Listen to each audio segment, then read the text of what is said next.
Let me know in the comments if I am coming through the ADHD winds are blowing strong today. I literally like just ran in here. So if I look pink again, now you know why.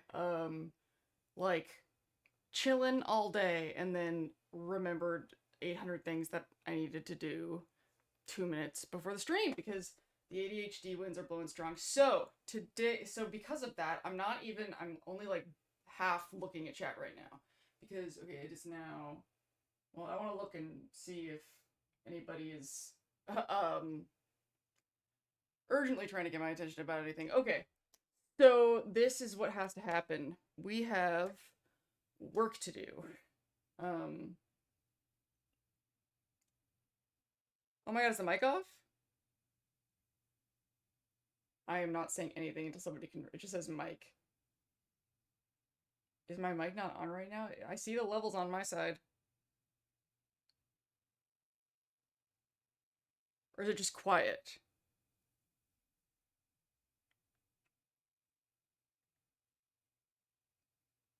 It's out of position.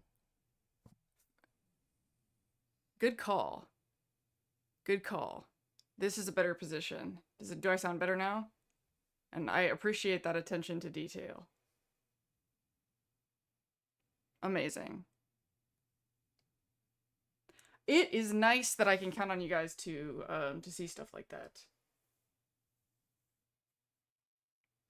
Because that would have made me insane. Okay. I need to get my shit together. Do we answer the question up in the corner? Yes, feel free to answer the question in the corner. But here's what's gonna happen. I've already spent so much time, so we gotta do some work first, because if I don't do it at the top of the stream, it's not gonna happen, and this has to be an easy referencing thing. So I'm gonna do the work, thing, and then I will scroll back up and read your answers to the question. Whew. Well, first I think I'm gonna take a breath.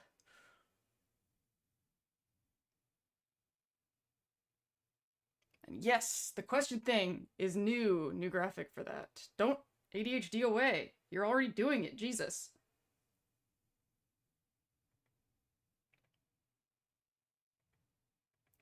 Okay, so I'm gonna turn on desktop audio. So basically, here is the situation.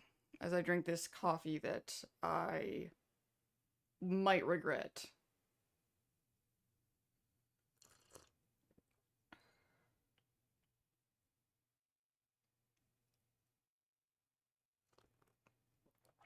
AI. That is the first topic, because basically here's I think we talked about this to a certain extent on the stream last week about how I want to replace AI generated things across the channel and things in general with human stuff. However, making human stuff takes a lot of time, and I have a lot going on right now. So I'm de-AIing in little layers. Not that there's that much not even. This is like the way when I talk about trolls and how I make it sound so much bigger because my brain is making it bigger. There's very, very little AI on this channel. It's mostly music beds, which is kind of the situation right now. Yay, finally made it to a stream. Thank you. So, and the biggest thing that's been bugging me for a while is the music at the end of the episodes. Kind of because it's awesome. It turned out so good, and a lot of human intention went into how that sounds, but I didn't write the music. I wrote the pitch, and so very little. There's human in every single thing that I do always, but I feel like when measured against the expectations of the status quo, too much AI, too much AI. So I was like, I don't really have time to program and write original music. I need so much neural space for that. So I was like, what am I gonna do? Like, what can I do? And like, this is why earlier I said I'm taking out the AI in layers, because that's a really good way to, basically I'm stripping away layers of, karma hits from my AI, the AI participation in my art. Because I don't think I can be free of it right now. I'm too ambitious. But the purpose of this discussion though is not to go into my philosophical layers of gray in regards to AI use, but really to clarify the music that's coming, what percentage of it is me and what percentage of it is the machine. Sounds like you're trying to cut out Walmart and Amazon while still living within late stage capitalism. Yeah, that's a pretty fair way to put it. I'm not a studio. I am not, it's not like I'm taking jobs away from people that wouldn't have had jobs. It would have been AI or nothing, you know? But this is what I ended up deciding to do. So this is actually pretty exciting stuff. I actually can write music. That is the thing that my brain can do. My brain can make songs. However, you know how I'm always talking about my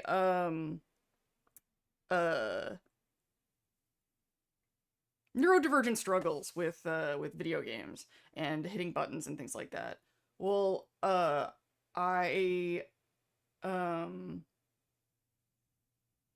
have those very same issues with like learning musical instruments and stuff. It sucks. It's really, really, really hard. So but I can make the music part. I just can't play instruments. So, I, for a time in the early 2000s, when I was still naive and could still dream and hadn't been, collapsed by capitalism yet, I would write music in software like Reason was my favorite one. And because I couldn't play anything, I would just program the notes one at a time and make these very, very poorly produced things. It was kind of funny. I took a music theory class, and the final project of the music theory class was to write an original song and perform it for the class with whatever instrument you want.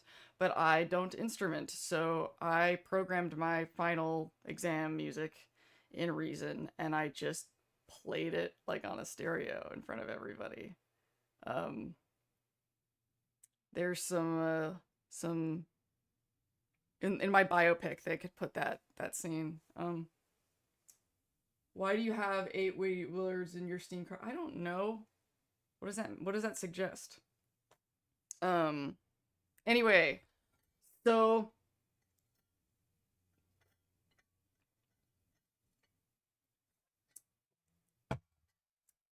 anyway, I still have all this old music and it's super old. So I ran it through Suno and had Suno produce it for me because I can't play any instruments or anything, and I think that reprogramming it in a way that I would like, it's just it's gonna be a thing. And I want to get rid of that song. I want to get rid of that song that's on the I want to get rid of the song that's on the fucking ending because it's too cool. And I feel weird when people ask me like I was kind of I was experimenting spinning off of like the song that I had before was the American Murder song. The Somebody's Always Cook. I cannot sing right now. I'm so dehydrated. Now I want to know about the 8 Wavy Willards thing. Now I'm all distracted. But I'm in too deep now. We're talking about the AI thing. So what I wanted to do, actually what I really don't want to do, which is why I'm so nervous. I really don't want to do this. But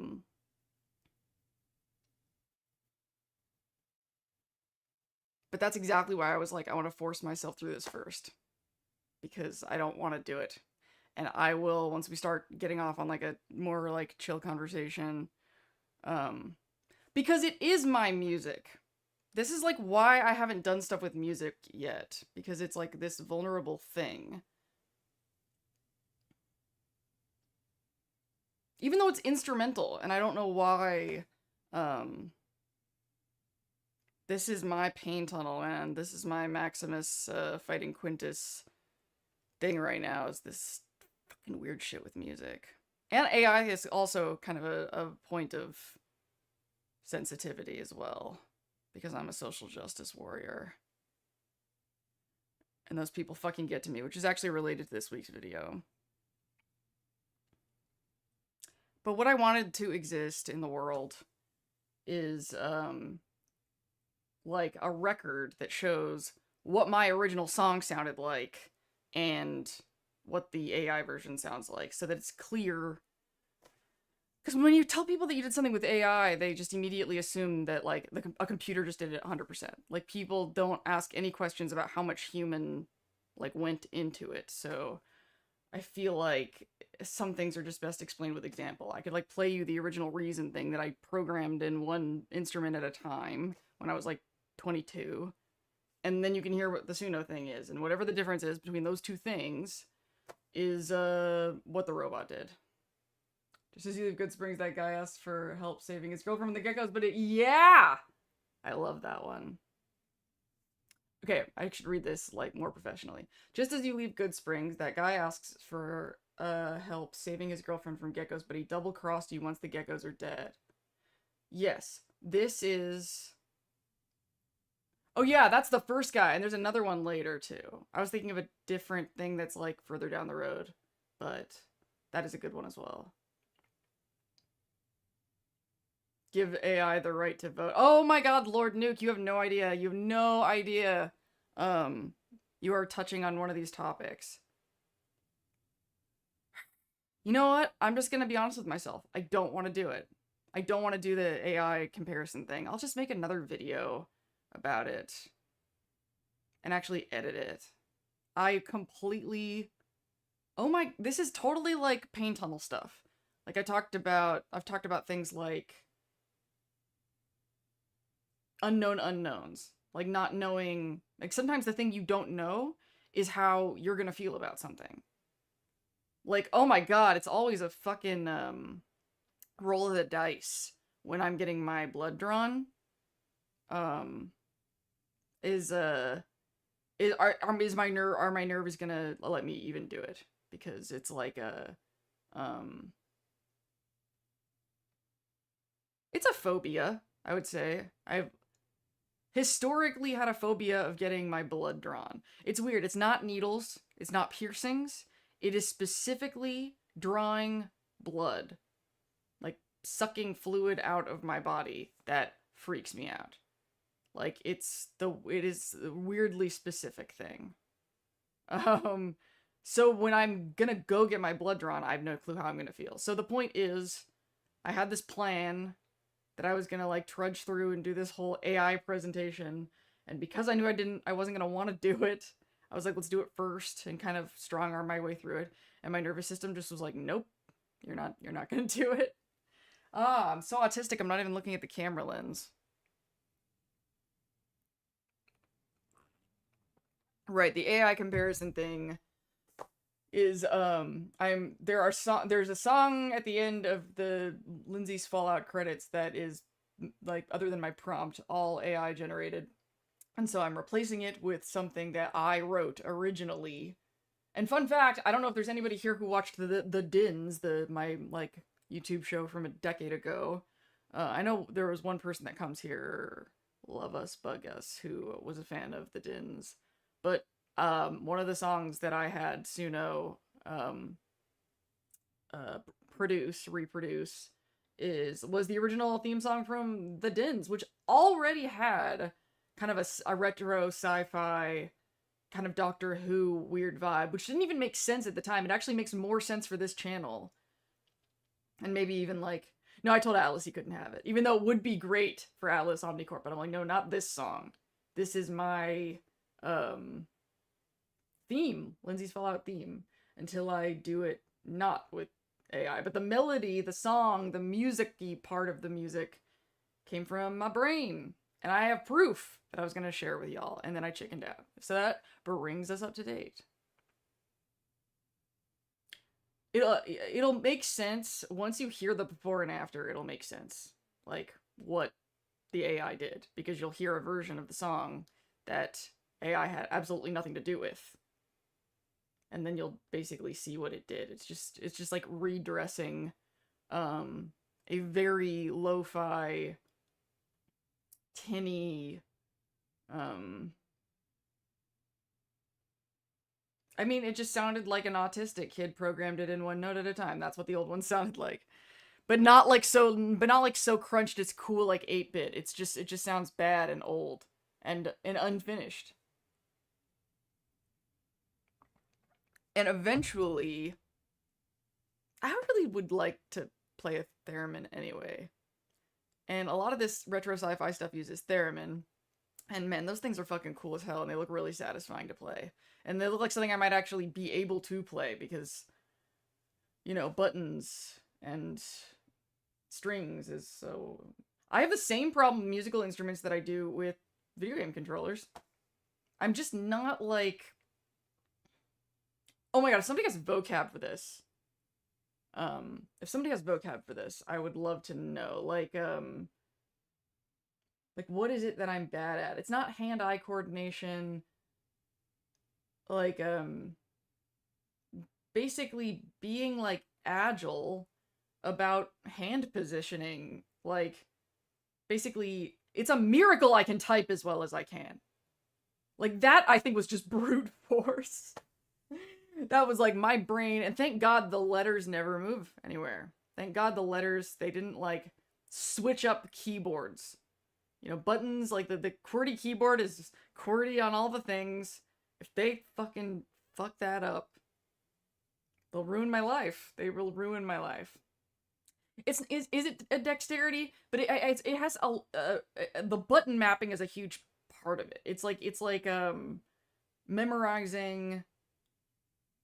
Like, if I'm playing a song on a musical instrument and I hit the wrong key the first time I learn it, I will hit that same wrong key for 200 years before my brain will change it. It's like I have to learn things right the first time, and then it's locked in.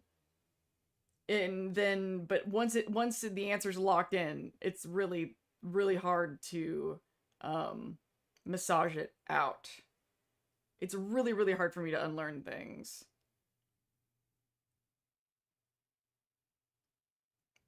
I'm making myself sad thinking about it, because this is probably, like, the number one thing that makes me feel like a disabled person. You know, like...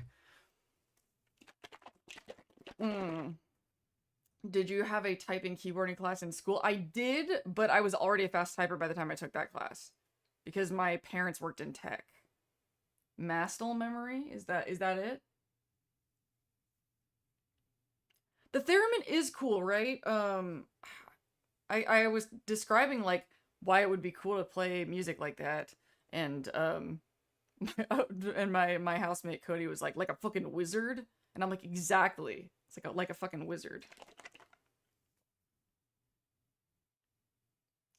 Handed me his work table the other day, and he had it set to split keyboard. I pooped my pants and forgot where I was for 10 minutes.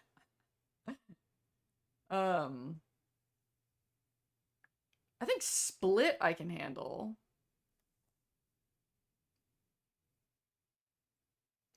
Yeah, there's something about like agility to, like, learning. Like, that's why I think the theremin, like, I think I can handle just, like, those sort of abstract movements better than, like, finger on this specific string, finger on, like, this specific key, on this specific hole on the flute.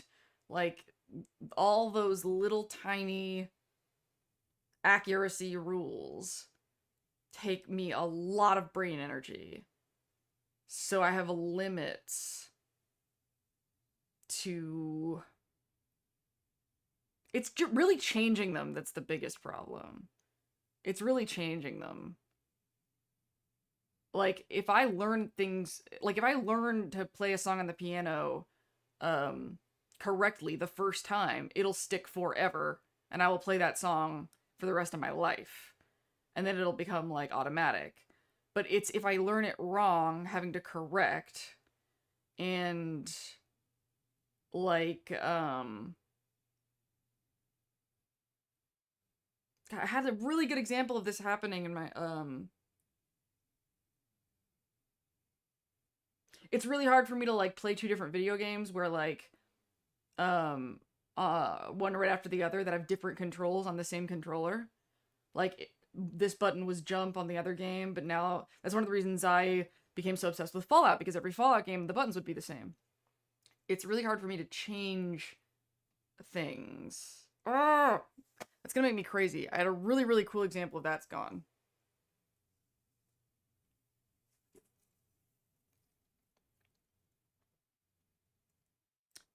I could play drums easier than the clarinet, and the same thing with when a client wants me to edit video in a different piece of software other than Adobe. I'm like, tough titties.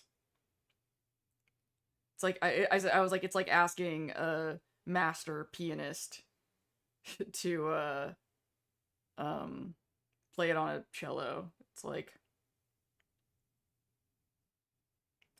as a fellow autist, I struggle with changing game controls as well. You are not alone. Yes. That sticky brain thing, it's the autism thing. But it makes, oh my god, but if we learn things correctly the first time, we're like geniuses. But man, it's hard to unlearn things, which is funny because like literally the topic of the most recent video was unlearning. The reprogramming process is fucking exhausting. Neuroplasticity. So like it can be done, it's just a lot of work, and so like I have like limited neurons. And so it just is easier to program the songs in to Reason. And then if I like type it wrong, I can just fix it to have that really hands-on. And it's not all bad, it just takes forever. And I'm always trying to figure out ways to do it faster.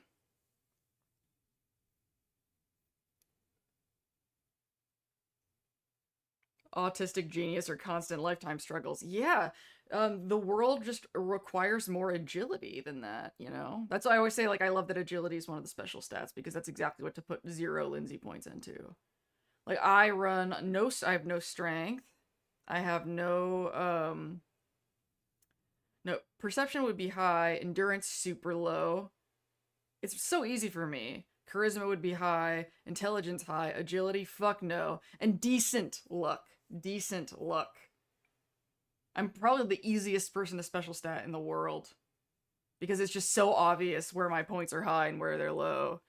Like, I'm just so weak and squishy and tired, and I need a nap, and I need like comfy pillows, and I'm the most delicate. I'm like one of the precogs in Minority Report. I just like need to be in my tube.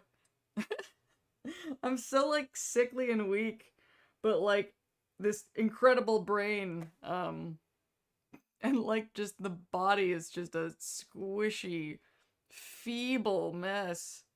Like I'm not sick or anything, I'm just pathetic.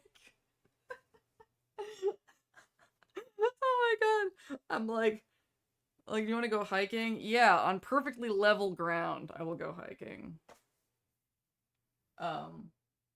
When your friend hands you the control and they have an axis inverted. Oh my god, yes. People do that. I think I saw like a Seth Rogen gameplay video where he was like insisted like he couldn't even play a game unless the axis was inverted, and I was just like, that's like a deal breaker thing for some people, to just play it wrong. Like, to just play it backwards.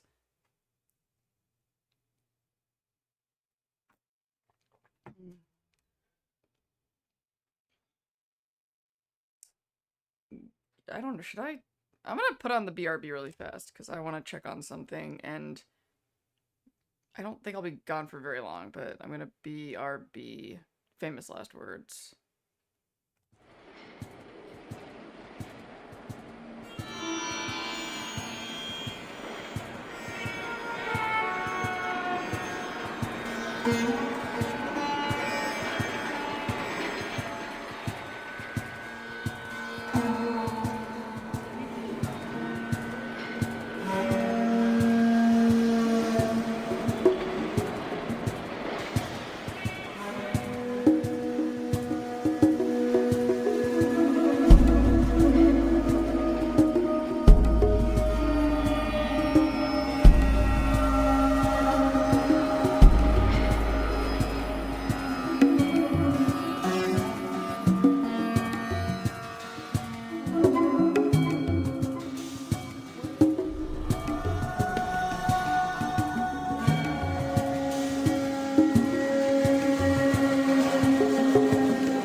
I do not know what the jewels thing is all about yet, but I will learn. I will learn now that this is such a consistent part of my life now.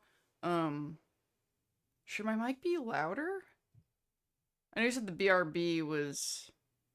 I'm like, why? Maybe my mic. I don't know why my mic was so quiet. I think my mic was also quieter than it should have been. Hopefully now things are where they should be. So yes, glasses, because I have not taken out my contacts in an amount of time that is not healthy. And that was going to be. Is my voice quiet now? It shouldn't be. Okay, thank you. Did you guys also notice I tilted my camera slightly down? I'm noticing it a lot because I used to be able to see the top of my door light, and now the top is cut off. So that leaps out to me. I don't know if it leapt out to you, but the reason I did that is because I just noticed that I just feel like I'm sitting way too low all the time. And so I tilted it down, and I still feel like I'm too low, but I don't want to tilt it down so it's like pointed at the floor, but I don't want to have a taller chair. I like my chair. I don't know what to do. Trying to maximize comf while also maximizing aesthetic and comf together. Like, how cool can I make it while also making it not a pain in the ass to shoot? I think it looks pretty good, huh? It's the tech neck posture. You know what? Quiet you. I also... I know it's not healthy, but I like my slouch. It's a... I don't know. Am I a narcissist? I just, I think it looks cool when I'm sitting like this. I like the way that looks. It's one of my favorite things. Like, the other way I was sitting isn't that, comfortable, but this is super comfortable. This is so comfortable. And I guess when I'm up here, it's not so bad. Maybe I should just always just do the stream how I'm sitting right now. This is so much more comfortable. This is my, like, more like my L posture. There's gotta be something to this, because if you look at, like, the way that I'm kind of sitting, and I think tech neck is definitely involved, but L from Death Note, and also Boy Cavalier from the new Alien show.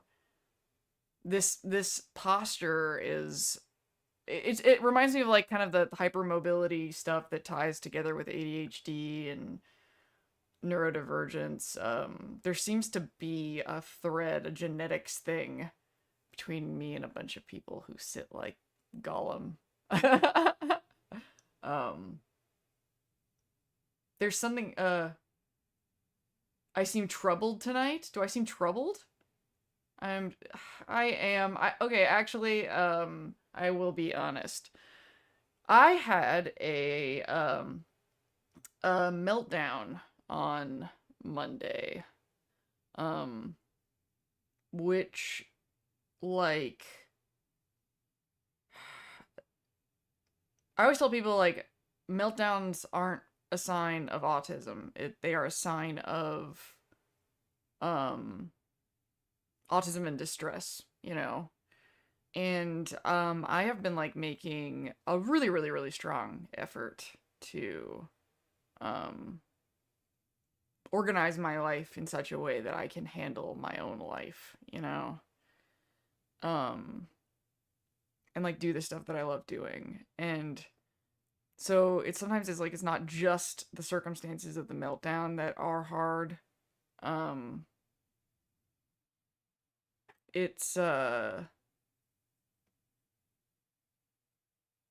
self-trust that's kind of broken when I see that I am not handling my shit, you know? Because if I'm not handling my shit, then it becomes other people's problems. Other people's problem. And I do not, want people to have to, like, deal with shit for me. So I have to, like, figure out how to be a person, and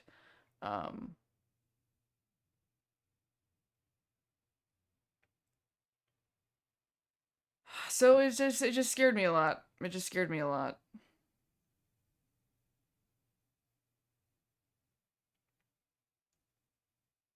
Like I can't um withstand the basic expectations of just being like a person, you know.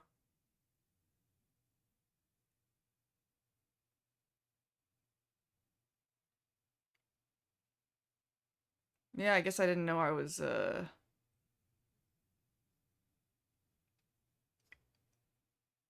I did not know I was going to be this upset.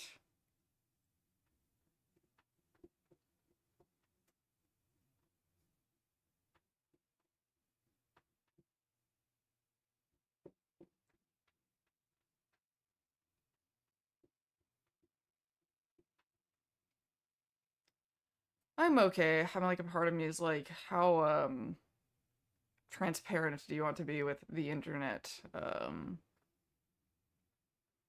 Can any of this be used against me?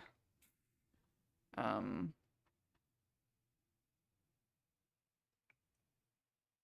I I am dysregulated, but I am having trouble calculating a downside to just riding this out this with all of you. Um because I'm not being like full on weird. I'm not like weeping. Like I'm not like um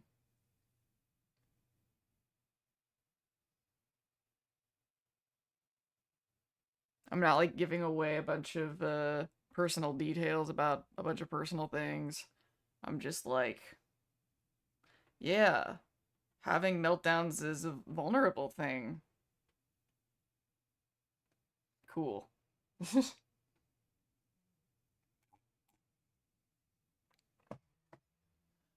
I really should have expected.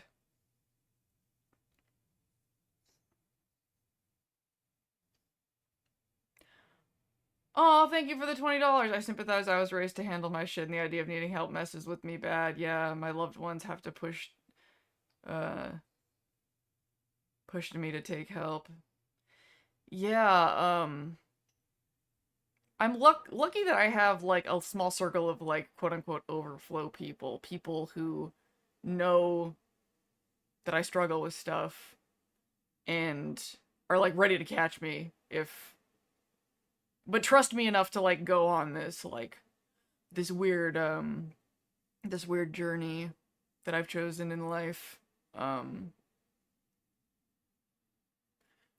I think it's one of the reasons I talk about, in the videos things about like having the right, like do I have the right to this or that? Because I'm constantly struggling with like, do I have the right to live this experimental life when if I slip, then other people are going to end up having to pay the price so that I could have my adventurous bohemian, millennial bohemian um, life. Is that selfish? Because it's going to become somebody else's burden if I can't um, hold it up. And I think that's the thing that is scary about meltdowns is because it makes me feel like if I can't hold this life up, then it's going to be taken from me. That's I think the fear underneath is like if I can't stay on top of my taxes and um maintain like healthy relationships, monetize um pay all my bills and stay on top of all of my muggle matrix responsibilities, then I won't get to do the stuff that I love doing because I will not have earned the right to make videos because I never could figure out how to pay my bills with them. Um, and so I'm like willing to do so much work to lay the groundwork. I'm willing to do so much work to build um, this life doing and making things, But Nobody will tell me what the fucking correct work is. Nobody. I mean, I got the degrees. I moved to LA. I networked. I did everything in the instructions. Um, so I'm just kind of throwing shit at a wall and seeing what sticks. And it doesn't make sense to everybody.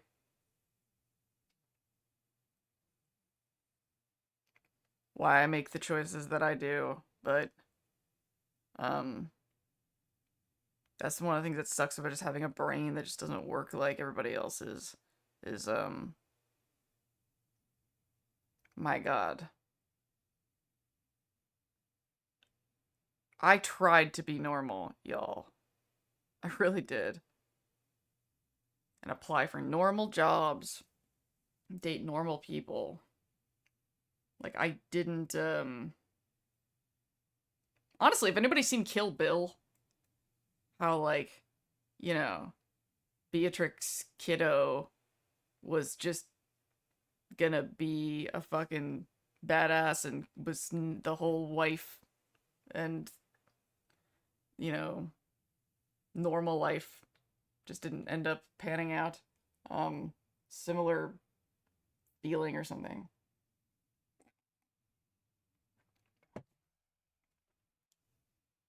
"20 years experience with the same kind of thinking, one day at a time," yeah. Light some incense. I can't, I love incense. I actually have essential oils going right here. Um, I, uh, incense is not good for, pug face, pug snout. So sometimes, like, if there's a lot of ventilation, I will do it, but it does make me sad that I can't have incense that much because Trisha When She Leaves Billy, yeah, I love that movie. Did you see Accountant 1 and 2? I guess not. Is that Ben Affleck? Like, why does that make me think that it's Ben Affleck? Or is that like a similar word? Is that just embarrassing that I just thought that?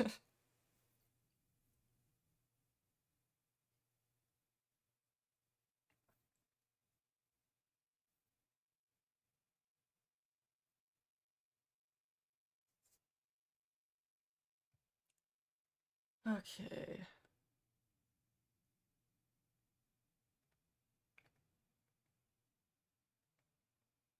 Oh, yay! I thought of the right thing?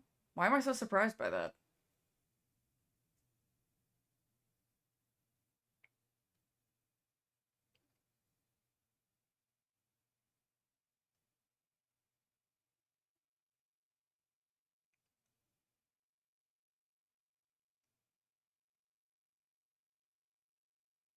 Is pancake face supposed to look like an emoji for me?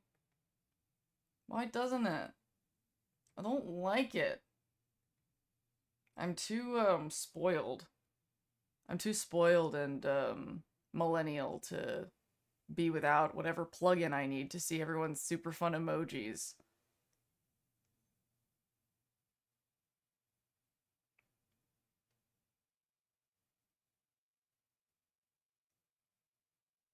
Oh man, we had like 18 people and now there's only 10 because I was a emo.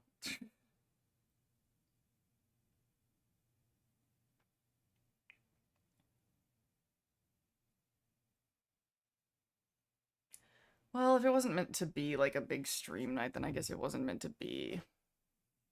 Too old and tired to pretend to be anything I'm not.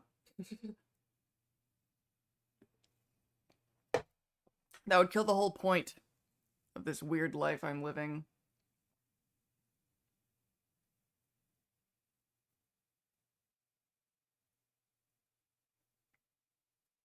There's something about that, the feeling of having a meltdown that's like, it's like a similar kind of shame to like overdrafting your bank account.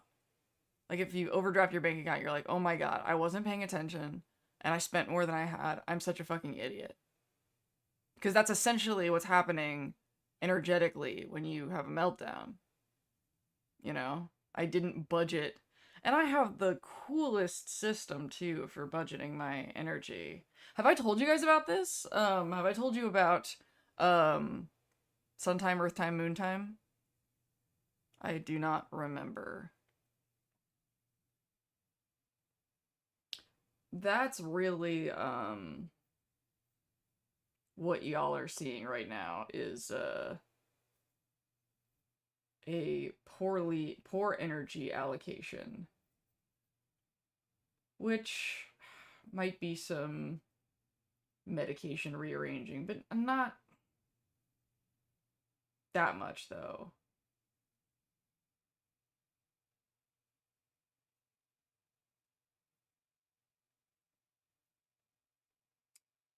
He placed someone on the spectrum, but because his father was in the military, he was raised there.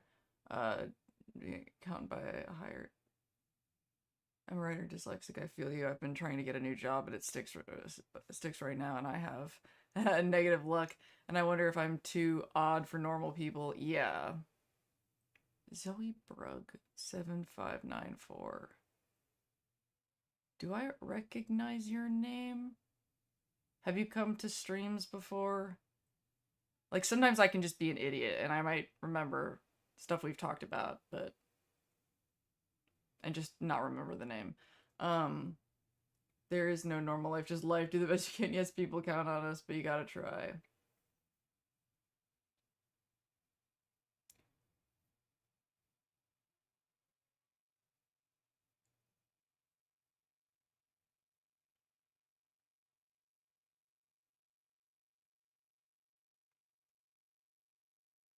Is there a delay? Have you guys gotten my question about Earth time, sun time, moon time yet? I mean, or maybe just nobody took it seriously that they should answer that question, and they just thought, well, she's gonna explain it anyway. But no, I really, like... or maybe I should just... because you don't know who all is there. Like, the chat creates, like, an illusion that it's, like, the same 5 people that I'm talking to all the time.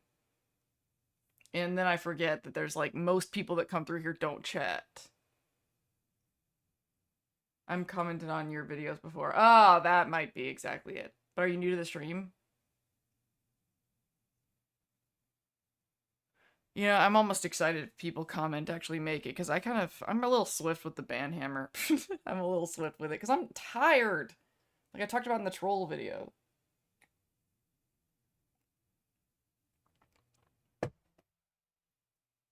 And I do want to talk about, I do want to have, like, more, like, round table. That was, like, the primary thing that I wanted to do tonight, is, like, a kind of a brainstorming session around the stupid AI thing sort of threw me off my... I don't know what I was thinking.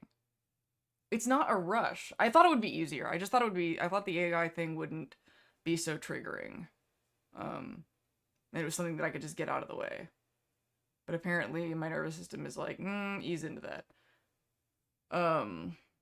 But the primary thing, but now that's sticky in my autistic brain. So, like, now I will really, like, I do want to spend, because I picked the topic, and it's really good. The next Lindsay's Fallout video. It's really good. And I love being able to write and think about these things for 2 weeks instead of 1. And the game-based video, because I think I remember I told you guys that I had there was the game-based video concept, and then I had another one that was like what we've been doing, like overanalyzing one line. And I was like, whichever one gets done first.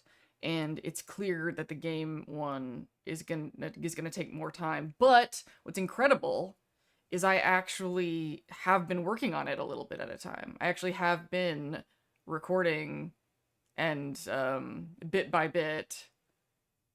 And I don't think it's gonna be like just one video on this particular topic. I think it could be like 3 different videos.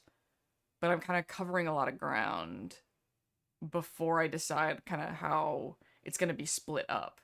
But I think there's going to be way more content. I really, really have to assume, I've gotten way better at this, that I have a lot to say about anything. Like, I'll have an idea that I think is the tiniest thing, and it will be a 30-minute video. Like,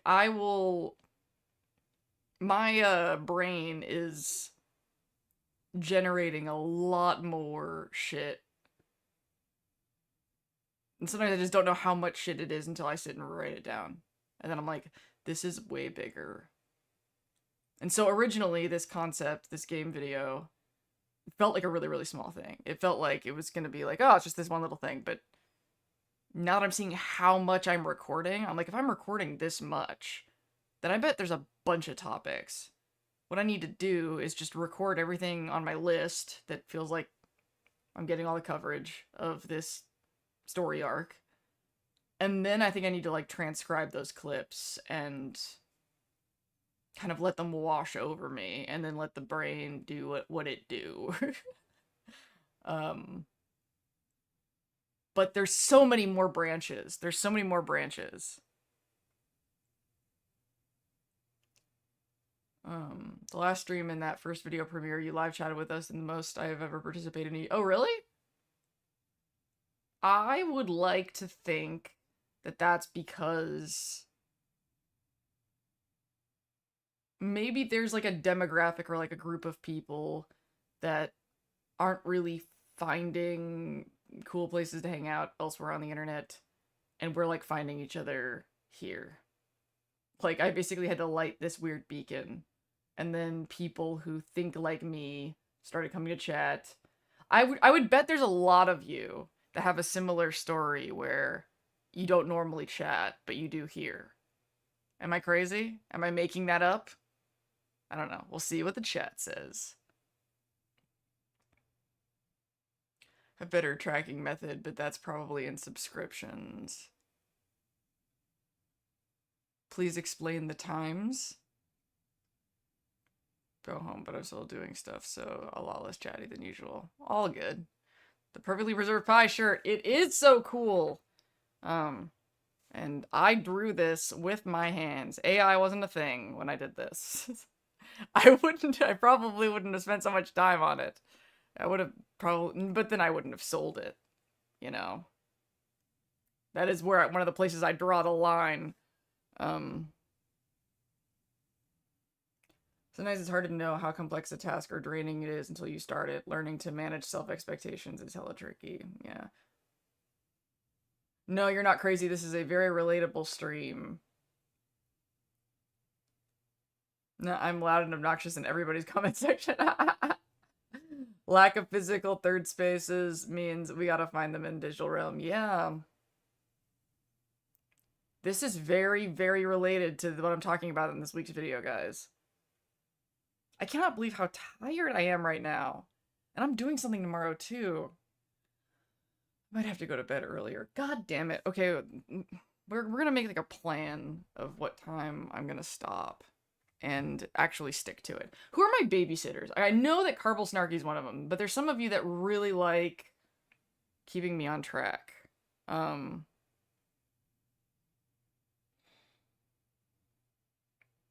We should quit by, like, 9. This is your third space? Aww! I mean, it's technically mine. It is mine. I mean, this and, like, my Discord conversations with my few best friends, but this is, like, my thing that I do with the public. Meltdowns are exhausting, usually a multi-day recovery. Yes!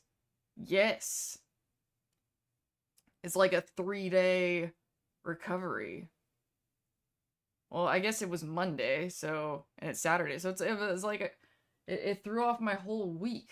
You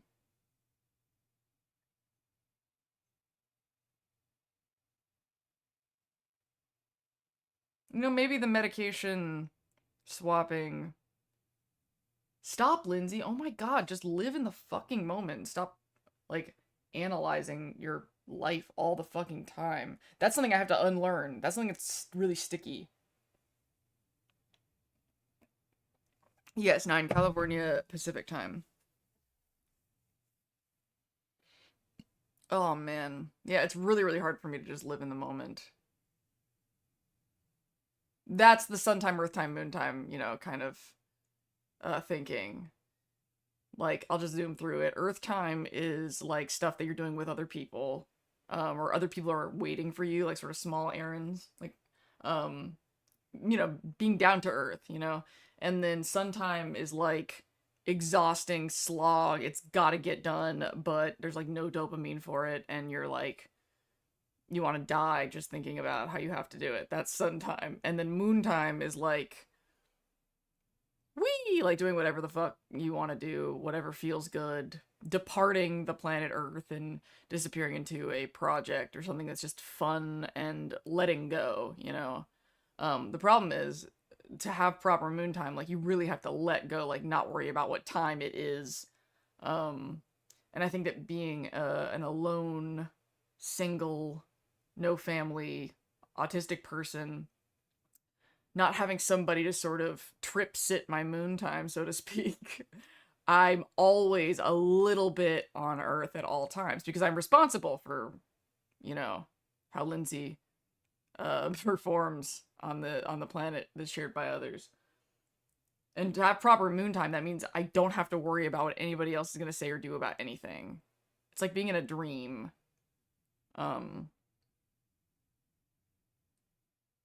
And I guess a trick that I have now for that is walking around my park, or basically just staying. There's two parks that are near where I live. So if I go to take a walk and I have a set enough rule in my head to not leave the park, stay at the park, then I'm under no danger of Forrest Gumping across the fucking country. Like, that's how the level to which my brain wants to depart. Is like, I think there's a part of me that's constantly a little bit stressed out. That I can't completely let go. Or I'll float away. I'm not a talker unless I'm comfortable. I'm a listener and writer, but bullet points and check marks help break things down for more exploration. I've been going through the worst ADHD burnout of my life this past year, so I completely understand the fears. Lindsay, what did you want to discuss? The moontime thing. I mean, I guess we're giving up on talking about the, I guess the primary thing is the topic, the empathy topic. That was the brainstorming thing. Is, I guess at this point I'll just go ahead and give it away. I've talked so much about the rad scorpion stings, and this time it's gonna be, the conversation right before that, when the ghoul says empathy's like mud, you'll lose your boots and that stuff, and then I'll tell you what I was like before the war. I was like you, stupid. And, you know, everything before entering the medical facility thing. And that has become such a huge topic with a lot of branches. With a lot of different, it's sort of like kind of becoming like what the last video was like, only this time I had the good sense to start writing it early and sort of laying all of this out. So I guess I'm just curious that with the question of incidences of when empathy wasn't so winning, or didn't turn out as much as the way that you'd hoped, and just kind of seeing what parts in the game that idea makes y'all think of.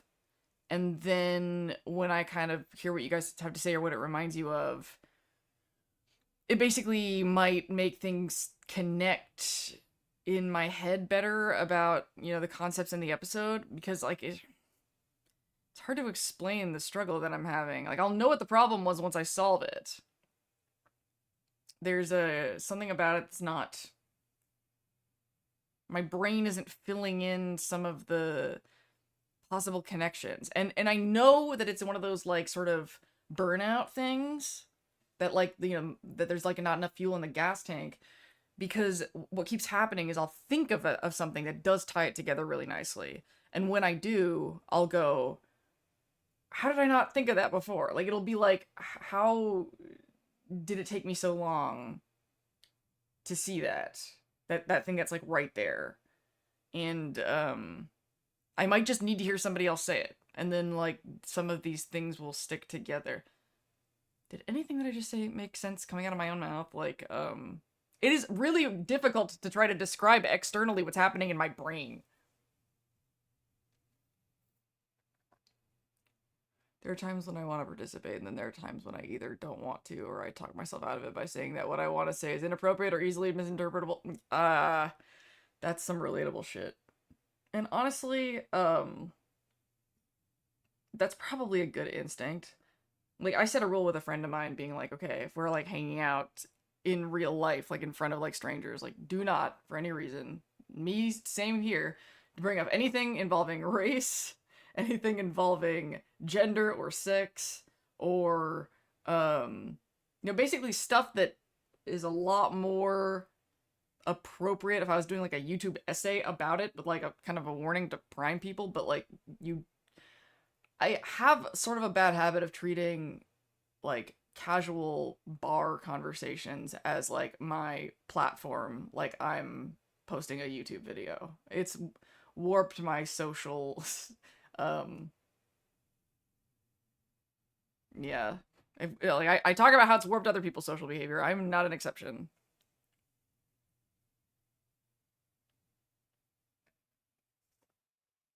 Fallout Season 1 and 2 are on DVD and Blu-ray. That's awesome.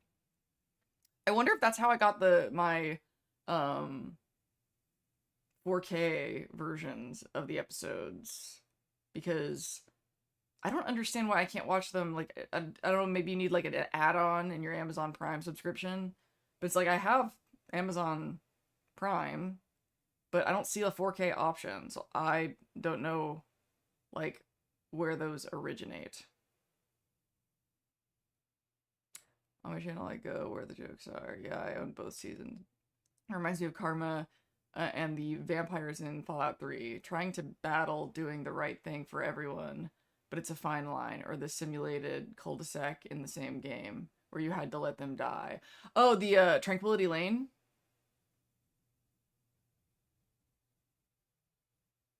Yeah, I could look into the... I'm trying to not have... This kind of happened last time when I was trying to do like sort of a round table about truth gears, and we ended up coming up with a lot of Fallout 3 examples, which is great and fine, and I do want to make more Fallout 3 references, but I don't have the saves. I don't have Fallout 3 saves. The way I do for like New Vegas and Fallout 4. And, basically in 76 I can go pretty much anywhere because of just perks inside 76. Like, basically all I have to do is make a new character and open all the map locations and just... 76 isn't as rigid about branches of story and shit like that. Do you have Amazon Plus Premium Plus Alpha X or whatever Premium Plus X Plus X, or I don't know. Like, maybe is there another tier? Because that would probably explain it.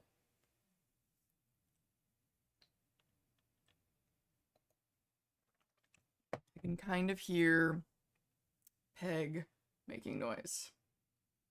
I think that it is not a problem for Peg to come out.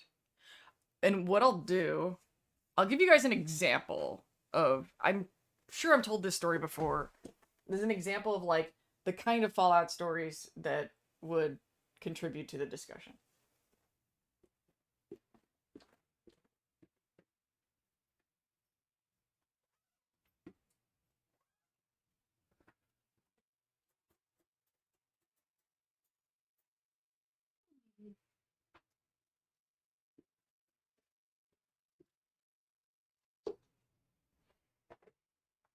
Hello? Okay, we are going. I feel like the essential oil thing, am I getting used to it? I feel like I can't smell it anymore. It is in weak mode. Let's make it stronger. Strong mode. Strong.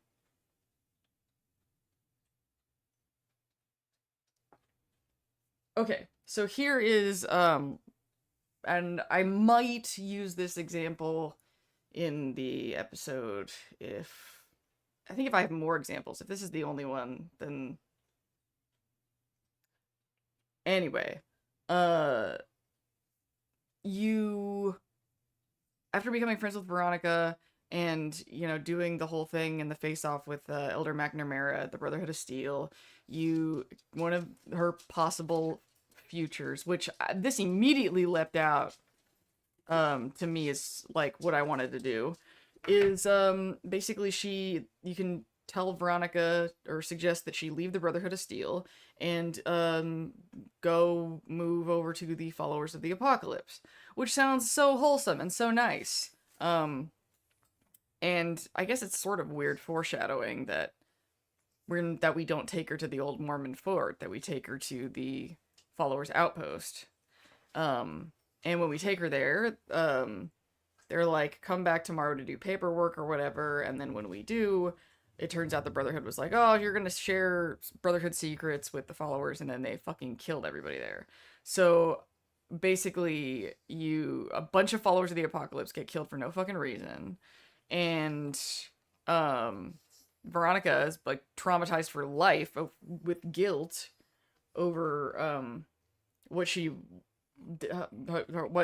ended up happening to these poor people. But the option looked like such a good idea. Yeah, like when you're playing the game, it looks like such a the followers get more help and Veronica's gets to start a new life and nobody has to die and like it just really looked like a really good scenario where she would get to start a new life with people who and then it has the most grisly end. So the idea that I'm really interested in with this script is okay, it sounds like sort of like a dick move to say nice guys finish last. Sometimes empathy isn't a good idea. Like if you look at what the ghoul said on the most superficial level of it's like, empathy's like mud, you get your boots stuck in it. You could take that in the most like somebody who's been hurt a lot is now doesn't has been burned and doesn't help people anymore because he's had his heart broken or whatever. Like that's such a basic thing to expect. Like that's such a basic thing that like we would kind of assume about somebody who would say something like that. What I'm interested in are times when being empathetic isn't empathetic. Like it's not that you don't care about helping people anymore. It's that sometimes choosing the quote unquote helpful good guy path actually has a bad outcome. Like actually isn't in the greater good. And that's kind of what I want people to examine, is because there's things that are actually good for people. And then there are things that make you look like you care about people. Those two things aren't always the same. Sometimes you have to sacrifice your reputation in order to help the very people that are about to hate you, So what I'm interested in is, getting people to think outside the box of just the good guy answers. Bethesda writers. God, that's really just begging for a Bethesda writing job, honestly, to be like, sometimes it's not clear based on the immediate result, like what the good guy answer is. But like with a Bethesda playthrough generally, it's like you can be good, you can be evil, you can be an asshole. It's like basically like this spectrum of nice to asshole, and there's not a lot of punishments for being nice. Very rarely. You don't see that as much in Bethesda writing.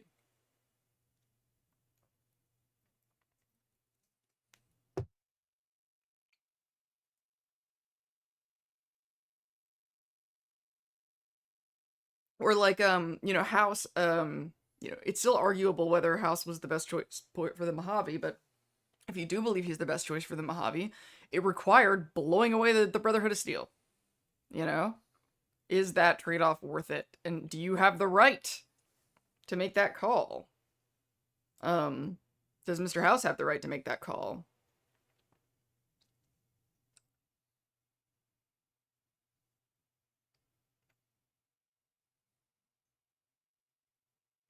Does anyone notice the boot up screen of the VR pod is the same boot up screen for all but really? I think empathy in a weird way is one of the reasons some folk love less than nice factions, like the Brotherhood in Fallout 4 or even like the Enclave. Fans can understand where the factions are coming and it blinds them to their flaws. Does that work?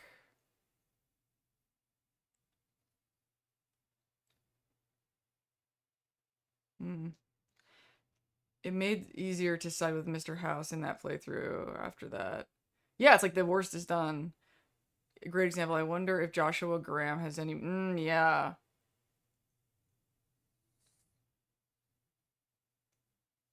Hmm.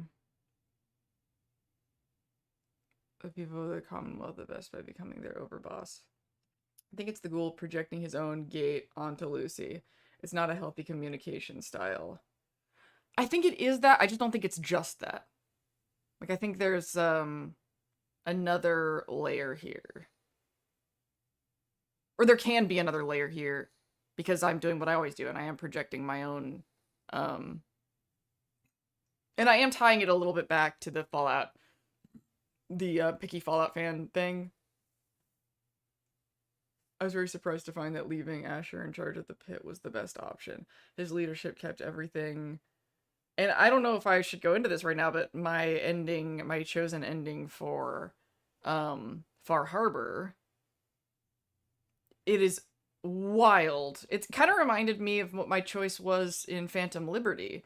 Because in both cases, if you had told me before playing Far Harbor or Phantom Liberty from Cyberpunk 2077, before I knew anything really about the story, and you told me like what I was gonna choose at the end, I would have been like, fuck you, no way. No way. Not me. I would not choose this person. Like, how the hell? And then at the end of it, when I made the choices that I made, I was like, seriously? Seriously? Like, if this were among any other set of choices, it's like people picking the NCR because they ain't Legion. It's like what you're getting at. There's a pair. Okay. Yes, that's another part of the simulation theory that the pods in the game have the same loading transitions. Yeah. There's a parable in there about a Zen master. I recommend at least looking up the scene on YouTube. Oh, are you talking about in Cyberpunk? Yeah, there's in 76 there's a whole empathy mutation. Ooh, I didn't know that. In Fallout New Vegas, you try to help Barton, and the Fink in Fallout New Vegas right after Good Springs tries to get you to rescue his girlfriend. Yeah! I have not gotten that guy. That's the first one, right? Somebody mentioned this in the super chat earlier. I don't think I've ever crossed, and I don't understand how that's possible. Do you know how many times I have played that fucking game? How have I not met this Barton the Fink? Like, I just never go that direction when she, is it during the shooting of the geckos? When you're, like, with Sunny Smiles? Does it happen, like, during that or after that? I don't know. But whenever it's supposed to happen, it's just never triggered. But on the way to Nipton, which is one of my fucking favorite video game opening introduction of scenery ever, there's that second scenario where there's a guy and a girl, and one of them runs up to you, and you have, like, no way of knowing which one of them is lying until you kill one of them. And I really like the simplicity of that. I just fucking love that game. I just fucking love New Vegas.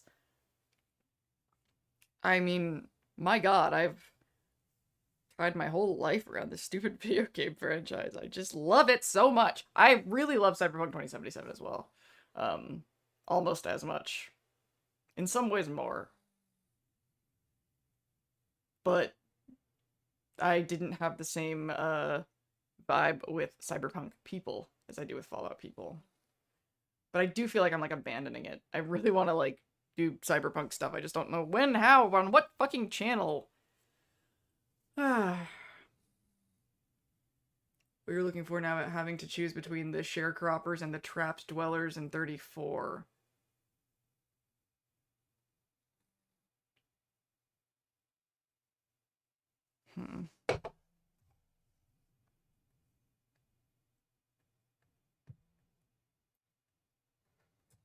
Vault 34.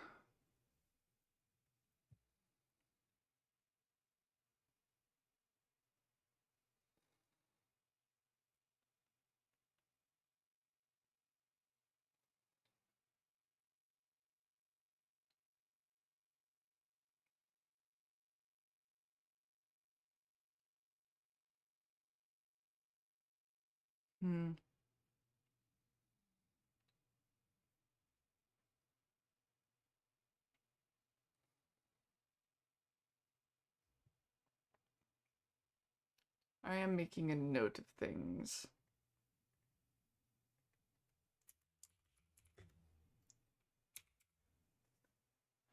I need to do a better job of following up with my post-stream notes.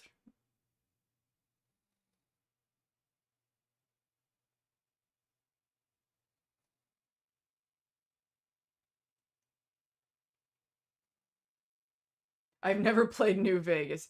Oh my god. It's okay, honestly. Maybe it's good to wait, because, like, is it even worth looking up when anybody's talking about remasters? Like, I feel like I hear there definitely is gonna be a New Vegas remaster, like, every fucking day. Oh my god, like how does anybody have any dopamine left for some of these thumbnails? Like, when every single thumbnail is like, this is the most important thing in the whole universe. Ugh. Like, how can you...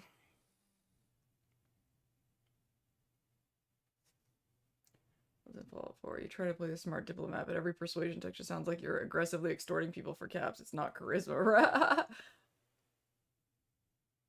Yeah. I call that my white guy playthrough. My high charisma Nate. Basic Nate.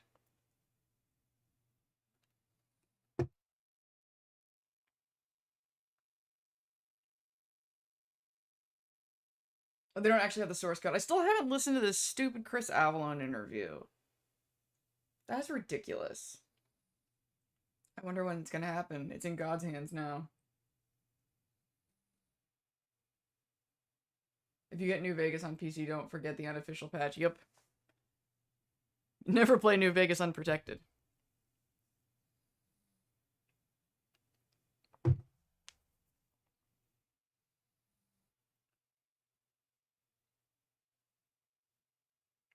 I said the same thing. I mean, I just can't believe for a second that it can't be reverse engineered. Like, it just doesn't make any sense to me. If it's possible to play the game, it's possible to strip the game of data. It's like a basic principle or something. Even if parts of it are squiffy.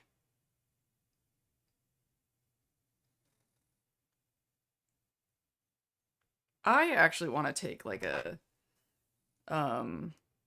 game writing class. I don't have any illusions that I'm going to be like a professional quest writer. That's just a skill that I want to have. I don't know. My heart calls to learn. Like, I just want to, like, what software do they even use to connect? Like, do they use Obsidian? Obsidian, like, literally is the name of a software for writing. I would think it could be done in Obsidian. But, oh man, my autism really struggles with that. Oh, I said squiffy? Oh, is that, Scott? Scott, you kind of fucked me up. Okay, so, Scott slash Kiwi, we talked last night, and it was, like, really funny. And, like, there's a lot of stuff that I think I said that would have been, like, good for stream, but because I already said it, I don't have any dopamine left for it anymore. So Scott got the show while you guys are getting this like tired version of me. Written a lot of TRs. I have no idea about coding. Like, I feel like I need software that is like supports the flowchart-iness of it. And I would want and from a programming standpoint, I feel like what I would do would be really simple. Like I would basically have, certain choices in dialogue trees would like feed points into certain categories, and then depending on what the final score was at the end of the conversation, it would trigger whatever event was appropriate. I would do really good at that. I would just need software that would let me do that. Like, because I wouldn't want to do that with like a bunch of like text files. Thanks a lot, Scott. Yeah.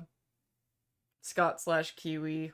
The another name confusion. There's Scott/Kiwi, there's Nick/Atlas, and then there's Lindsay/Dins. We all have two names. It's confusing. There are no rules when we use each one.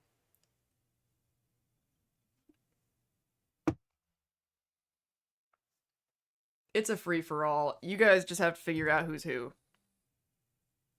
I literally put Lindsay aka Dins on my badges.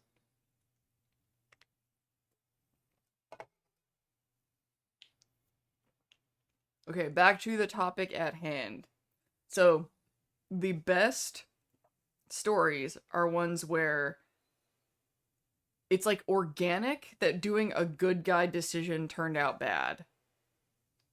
Like, I guess, in the TV show, Cooper giving the diode to the president is a great example of, like, thinking you're doing the empathetic good choice. Definitely on the good guy on the spectrum. And oh my god, this video, I'm literally, like, doing, like, a glossary at the beginning that's gonna say my definition of good or doing the right thing versus doing the wrong thing. But I just realized that I'm talking about so many abstractions, and like community is a word that I have to use, and how many fucking understandings? What does community mean? So I just had to define so many things. You can probably wait for an AI to do that programming for you. Yeah, and then like I guess if it created like the equivalent of like a spreadsheet or like a code, that I could like translate that to other things. Cooper killing Raj. But that is not something that had a negative result though. We're looking for things like making an empathetic choice that backfires.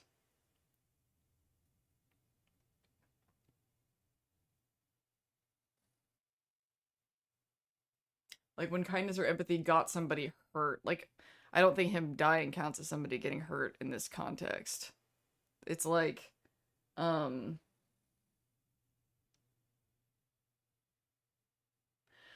think an example that kind of fits into the family of what I'm looking at too is, so it's sort of a joke of me comparing myself to Lucy in The Dinosaur at the beginning of season 2.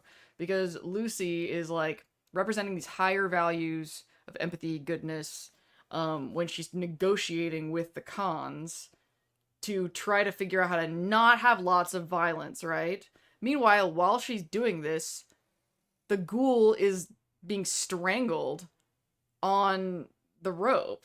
Like, basically in, it has like this higher, loftier understanding of what the empathetic good guy choice is, and making the ghoul suffer is like a low, like the ghoul's suffering is a lower priority to this loftier diplomatic solution. Keeping her promise to the ghoul wasn't the priority. And so that is sort of an example of she's making the good guy dialogue choice, the speech check choice, but is it really that good if A, it's gonna fall on deaf ears because she's too naive about the people that she's talking to guess how, like, to even negotiate or how to, talk about these things in a way that they're even gonna care about or even understand.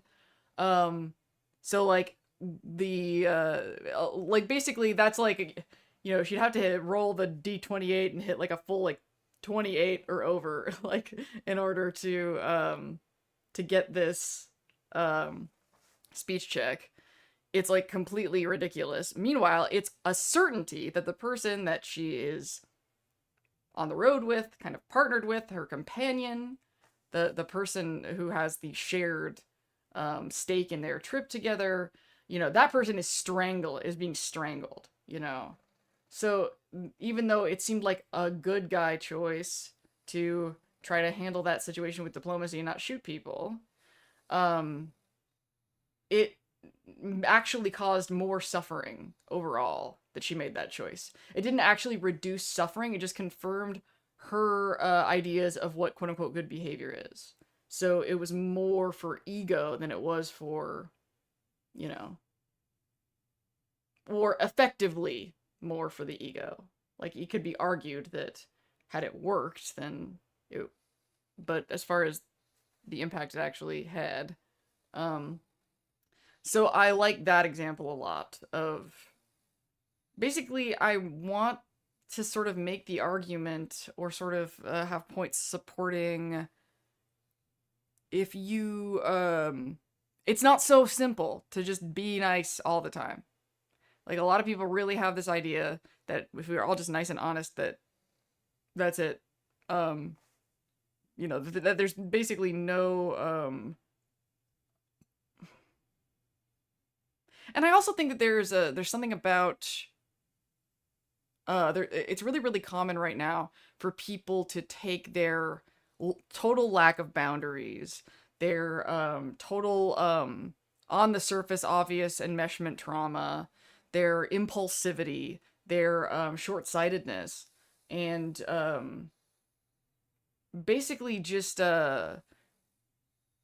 martyring themselves, you know? And think that they're like a better person for being this reckless with empathy. And the problem is a lot of toxic, shitty, short-sighted behavior is continuing because it's done in the name of empathy, and it's making people's egos feel stronger to be this sort of hero victim, and they're actually doing harm and just trying to protect their own image of themselves as a victim slash hero at other people's expense in practice. And so I want to kind of encourage people to listen to the ghoul saying a line like, empathy is, you know, like getting your boot in the mud, or I keep like saying that wrong, but it's not just a, what he's saying isn't just something that you say because you've been hurt a lot and you're cynical and your heart's closed off. That is true, yes, that is another reason why, but there are legitimate consequences to yourself and other people if you don't examine your boundaries when it comes to empathy. You can wield empathy irresponsibly. And so many forces in our culture don't want you to have a healthy relationship with empathy. Like, they either want you to shut it off so you'll help people exploit the weak to make the rich richer, or they're gonna want you to stay completely open, obedient, reactive, predictable. There's a middle ground. And frankly, that middle ground is emotional maturity, which I didn't think of it that way until this week. I freaked out. I don't know if Scott's still there, but I watched this video about the internet being full of 12-year-olds. And I was like, oh my God, that's a great example of like seeing something that kind of fills in the gap of what my ideas were pointing to.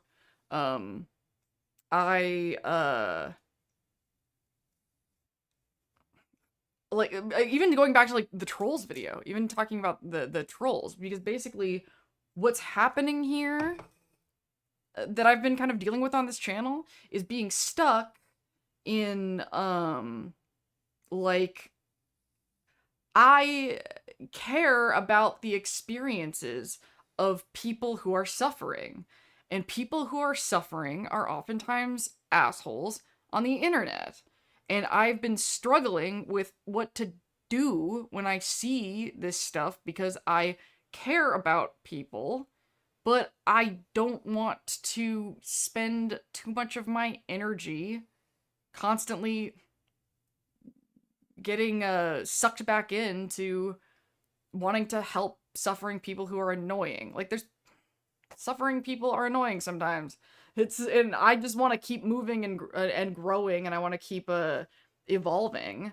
And I sometimes feel like my empathy keeps my fucking boots stuck in the mud. Like, it doesn't look like it. I know it doesn't, but a huge reason why I struggle with shitty comments is because I care that there's people in pain on the other side of that. And it's like, I'm aware of it. And I'm powerless. And then I'm mad at them for that. And that's the kind of thing that I want to talk about with this sort of, the arrogance of people calling themselves empaths and things like that, is a lot of it really is just lack of boundaries. Like, you're not supposed to feel what everybody else is feeling all the time. And if you see that as a good thing, if you see that as a positive, that you feel other people's feelings all the time, then you will be mad at those people for feelingsing at you. And that doesn't make you a nicer person, it makes you a fucking asshole. I mean, like, think about it, okay? You are just absorbing other people's emotions wherever you go, and you're not doing anything to control that because you think it makes you a quote-unquote better person. So, you cross paths with somebody who care about who is going through shit. They are, like, suicidal. They're on the edge of a meltdown. They're, flipping out. And you feel their pain because you're an empath. Then you didn't ask for that. Like, you can't carry all of this person's pain right now, especially if you're on the spectrum or have other sensitivities. You can't carry that weight. But so the nervous system will start fucking defending itself. So then you will get mad at people for being sad because their sadness immediately infected you and you didn't consent to that and you feel violated by somebody else's emotions. See how that makes you not nice? Like, and I've never heard other people talking about this. You cannot be empathetic if you're too empathetic. If you can't be responsible for what your own nervous system carries, then you're of no use to anybody. You can't be of help. You have to be able to know when it is appropriate to turn that on or off. Because, as the ghoul says, people have been screaming for fucking 200 years. You cannot help them all. So you have to decide who you're going to help and who you're not. And that's what I want to talk about. Is, you can't just, like, Lucy is still in a headspace where she thinks that she will help because someone needs it more. That's it. Whether they need it more or less, as the only metrics she's looking at. Which, in some context, is totally reasonable. But there are more metrics than that. You can only afford to look at the metric of need alone if you have a shit ton of privilege and protection in order to actually make good on helping whoever needs it. Because for the rest of us in the wasteland, we don't have the resources, connection, backup to help whoever needs it the most. We have to think in terms of a million other factors.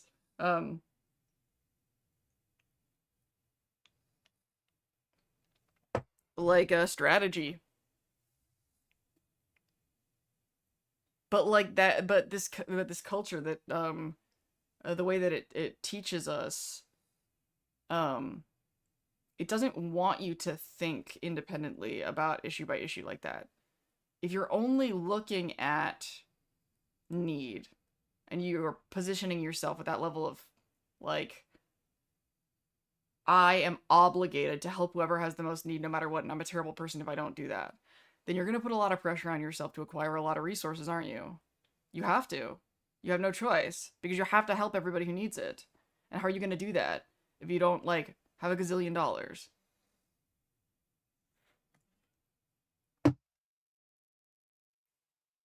It is not acceptable to be a drain. I mean, kind of going back to what I was saying earlier when I was getting all feelsy about my meltdown, you know? That's a big part of it is um an obligation that I feel to be able to help people that I cannot help right now.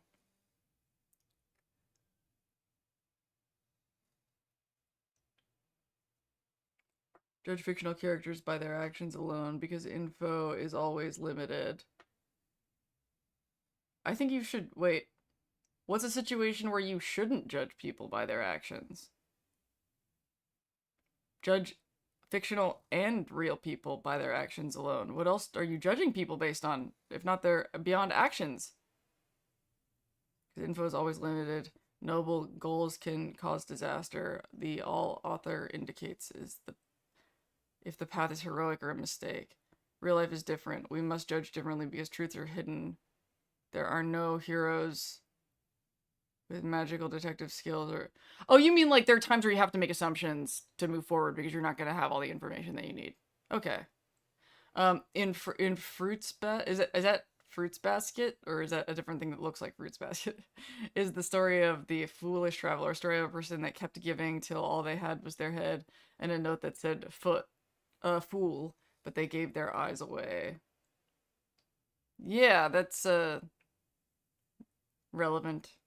It's almost like it's some wise shit, so probably a lot of people have written it before. Maybe that's another reason I get fatigued and never finish the game. Choosing the early, obvious good guys, then weighed down by... Yeah, honestly. That's fair. It's a lot of work. Like, I can't tell you how many times I've had the thought, playing, like, New Vegas or anything else, where I'm like, oh my god, fuck you for asking me this question, video game, but I love you for it. I feel that way about Disco Elysium. I still haven't finished Disco Elysium because I'm so impressed by it, and my brain can't handle what it's asking of me. I love it though, and I have to finish it because I'm gonna tell people to play Disco Elysium, and I have to finish it. If I'm gonna say that to people, otherwise I'm like a poser. I do have some of those weird autistic gamer rules. To recovering from the consequences of my own empathy toward others. Yeah, I still feel like I did kind of a sloppy job tying that together. I really do feel like it's my brain being burned out, though. Like, I feel like my sharpest brain has a lot more of this script tied together than I think I do right now. And I have until Wednesday, because Wednesday is, like, my last day to record. I mean, it's the day to record, honestly.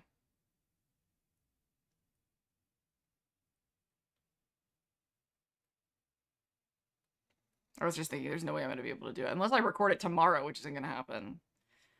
I'm time blocking pretty hardcore right now. It's one of my sun time, earth time, moon time technique things, is to devote certain days to certain things, and Wednesday and Thursday is when I do Lindsay's Fallout videos.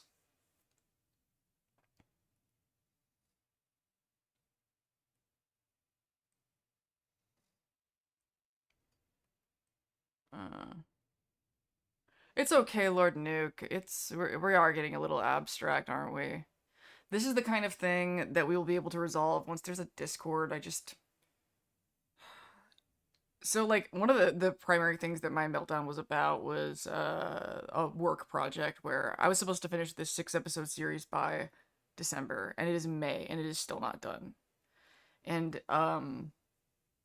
it's a really long, complicated story why it's not done, and it is quote-unquote my fault, but not in a way that I should beat myself up and shame myself, in a way that, like, once again, sometimes you don't know if you can and can't do something until you do it and fail.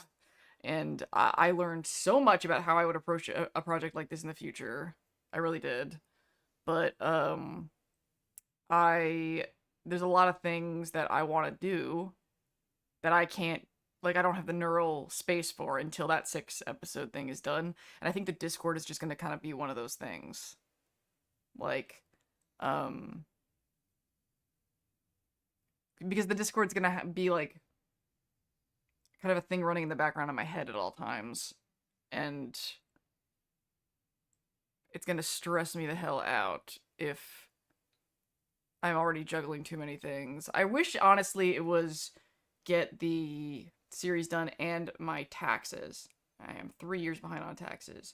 Those are the two, like, things that are taking up so much fucking space, and I need to offload them. And but because they're taking up so much space, I keep wanting to procrastinate them.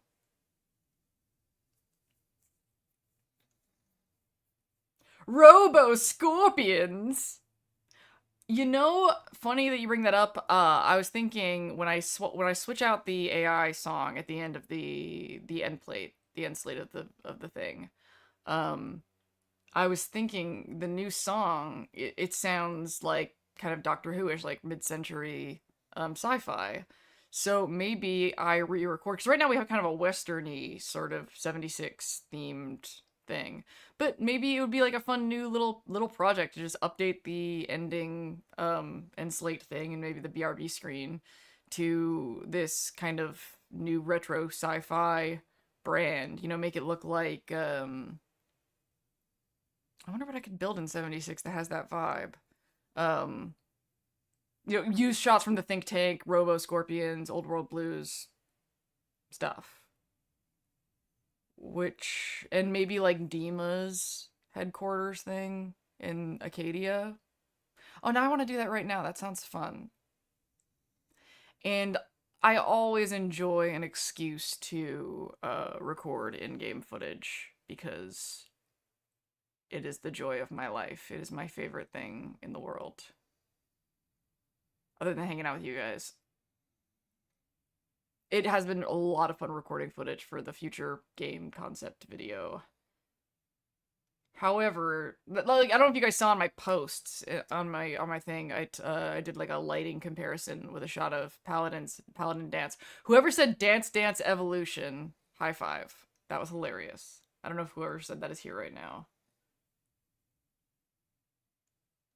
Like, I need to do something fun. You know, you would think that, but sometimes, like, after a meltdown and things like this, it's tricky because it's like a lot of like juices are empty. And so if I try to like chase dopamine and try to have fun, then I might like just burn myself out even more. Like, I almost wonder if what I really need to be doing is like meditating.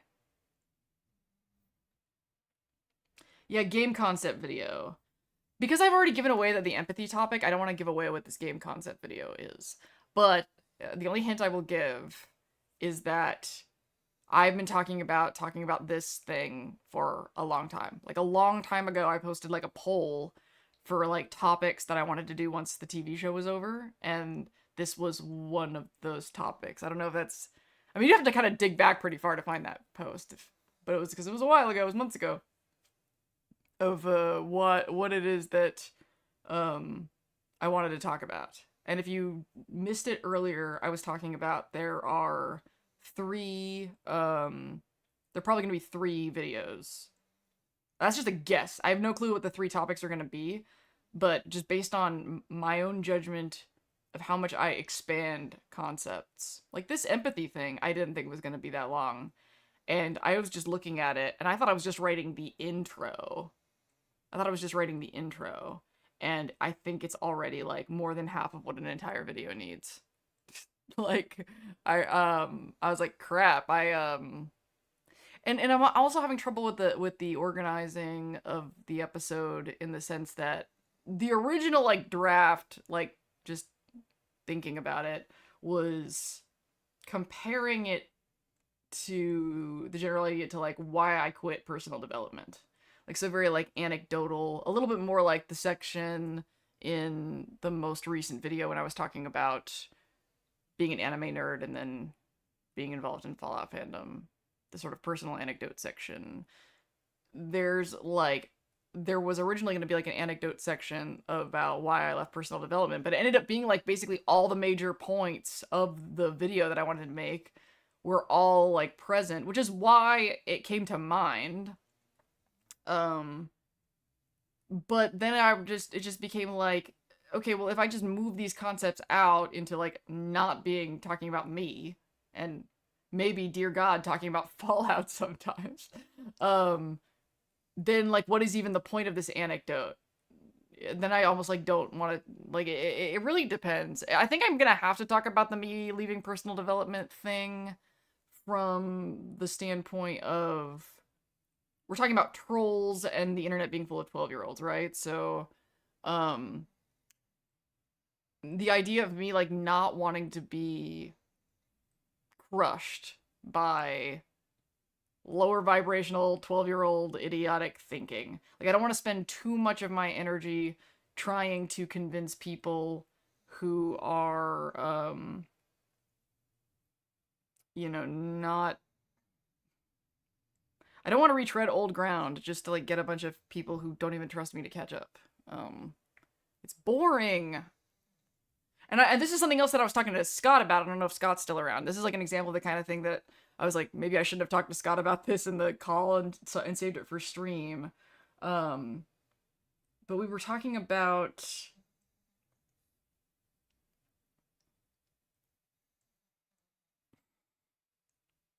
something about retreading old ground.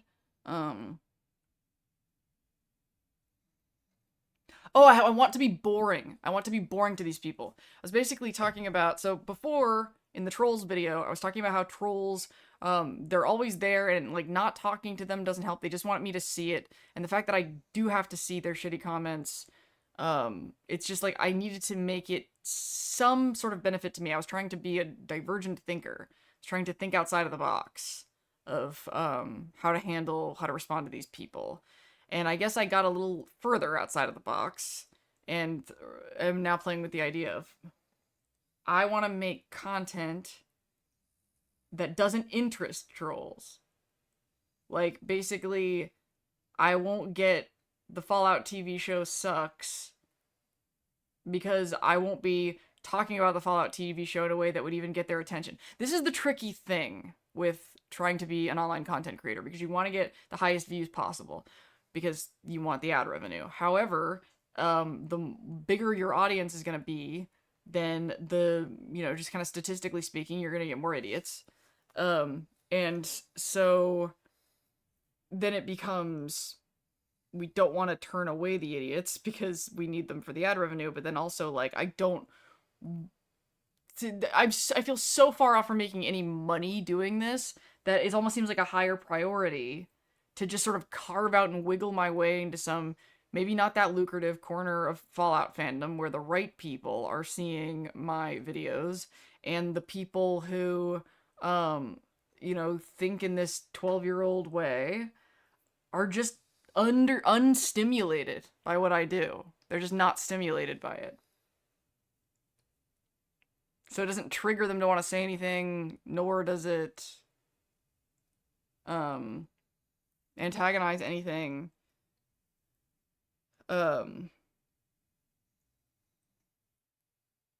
It's just, I'm just rolling the idea around. I don't really have any conclusions. Video based on a game concept, not a concept video of the game. Oh, yeah, sorry. Maybe that's not the best word choice. Man, that was a long time ago. I'm sorry I was late to the party on that. But yeah, the idea is it's not going to be a TV show. It's going to be a thing. It's going to be a game thing. What? No love for Liberty Prime is definitely I don't know what to say about things yet. I can promise you without a doubt that Liberty Prime will get discussed before the next season of Fallout because, we saw the preview about Liberty Prime coming. And so, and I was pretty excited about that because there was stuff about Liberty Prime that I did want to talk about. And I'm kind of glad, there's a lot of benefits to the having waited. Like, Who here saw the 85% worry, 15% deaths thing? Because I'm definitely gonna talk about that in the Liberty Prime video someday. Or that movie in general, The Atomic Cafe, just old atomic era propaganda stuff. Um, I am so tickled by the subject. You know, maybe okay, if I ended stream at between 8:30 and 9, I might be able to record some of that sci-fi stuff for a new outro. And I will hopefully talk about the AI thing in a timely manner. I need to examine why I couldn't do that. If it's just the music thing or what. Sorry, the kitchen is closed. I don't feed the trolls. For authors, not when the people don't have the subject to troll you on, they troll you about you. That is true. That is true. But I really do think underneath it all that I primarily have a boundaries issue, which is what a lot of this week's video is going to be talking about. Is because I think that our culture is really confusing about boundaries. About like when you're supposed to include things as a part of your concerns and when you not only shouldn't but can't. I don't think that our education and our youth prepared us for the nervous system onslaught that we're now living in. And I'm always trying to make the rules simpler too. I really am. Of like how to be a person. It sounds like I make things so complicated, but some things just really are that complicated and there's no way to simplify them because of how many different ways the human experience can unfold and all the complexities and the differences between us. And how our education clashes with the reality of the world we're living in. Oh my god. That's probably what makes me the angriest. Like, how the hell are you supposed to function in a world that won't tell you what the rules are?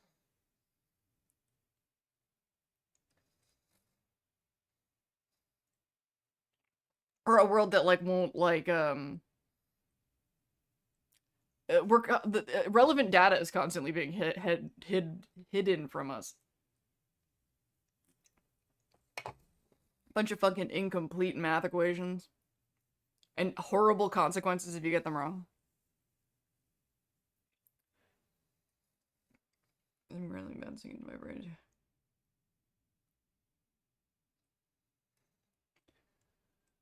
I'm gonna take another short bathroom break. But yeah, keep rolling the empathy idea around in y'all's heads. You guys are getting a pretty good idea of, like, the kind of stuff we're talking about this week, right?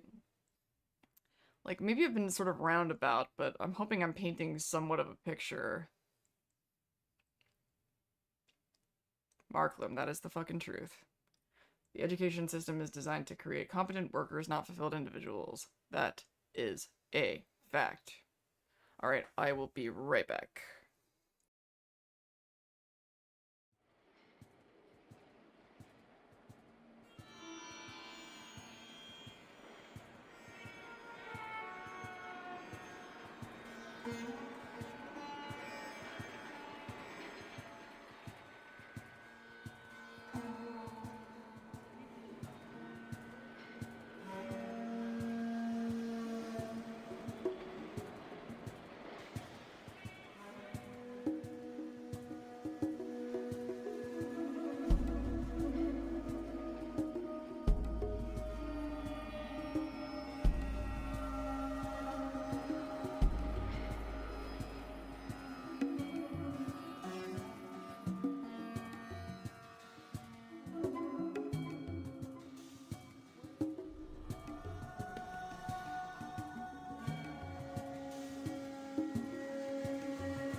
And I'm back.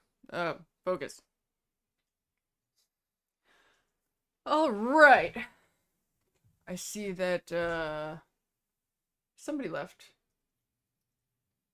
Not, really in a headspace for a live stream tonight. Oh, well, it's good to see you. I'm sure you're gone by now, but your farewell was acknowledged.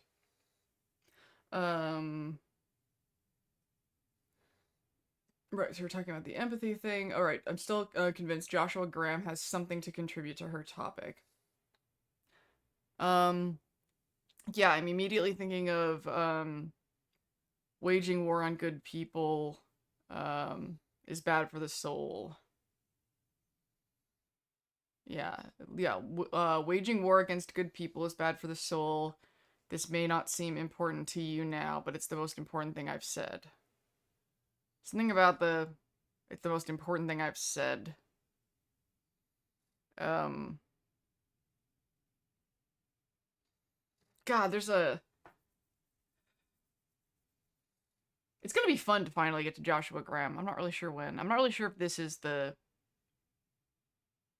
unless, and this happens to me a lot, where I'll, like, not see how something connects, and then I'll go to sleep, and then I'll wake up the next day, and it'll tie together.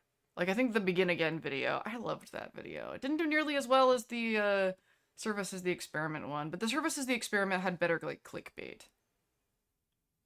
This is something that I struggle with as an artist, as a creative. Like, my vision is in the video itself. The thumbnail and the title is just something it needs to have to exist on the internet. And a short, God forbid, that's another fucking thing. But it's the video that I love making. I wish I didn't have to do anything else. I wish I could just make the video, not upload, not title. Because the title would never be what a YouTube title needs to be. Like, it is so... I'm autistic, and I like things to be really clear. I like things to be really clearly labeled. Like the thing from Big Mouth with this is why I, like, need digital tools. My brain remembers connections between things, but struggles to remember words and specifics for things.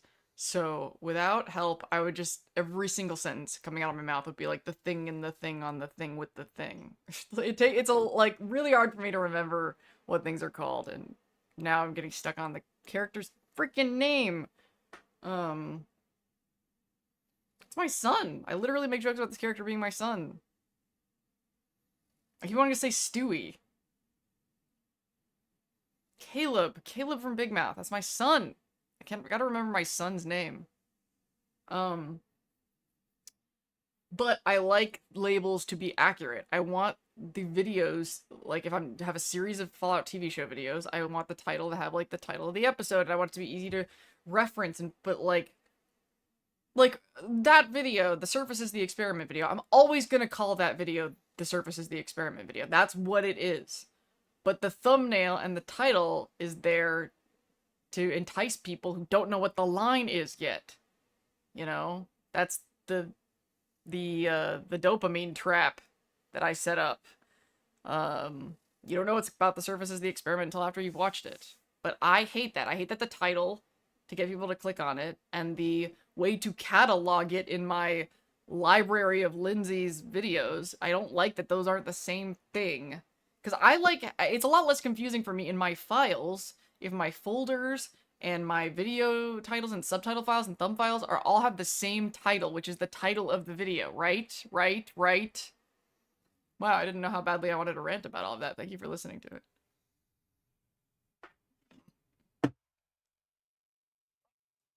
When you're dealing with the amount of creative output in this particular life, wanting to be able to quickly and accurately organize things is a really big deal. A really big deal.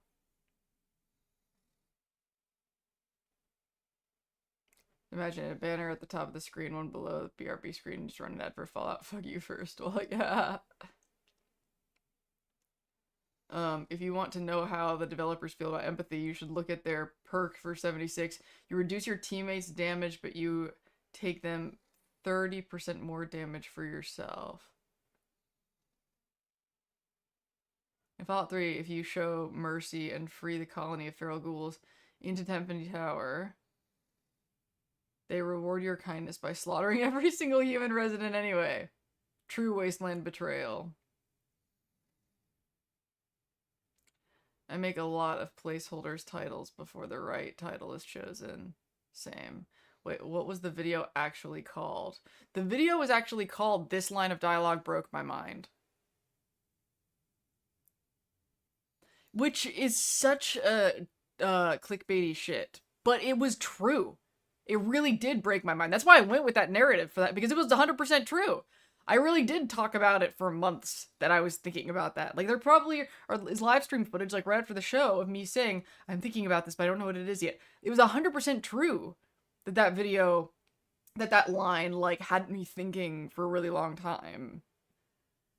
So if it's true and it's clickbait effective, then why not?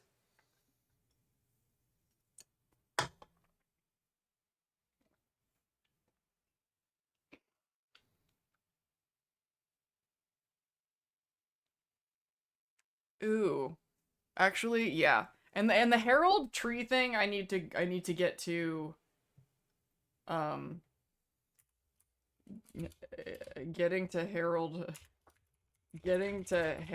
tree storyline in Fallout 3 is a priority for multiple videos.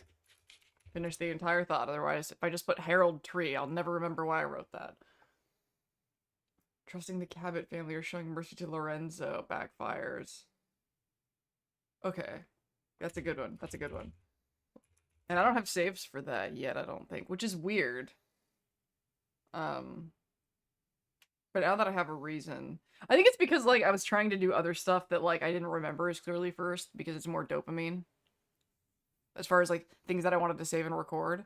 And I've done the Lorenzo Cabot storylines so many times that I have been like, oh, I don't need that. But now that I have a reason, and I think it has come up in other subjects before as well. It is one of the catchier stories in Fallout 4 as far as the side. And I bet down the road I'm going to end up doing an Eldritch Horror thing. That's something that my attention keeps getting drawn back to.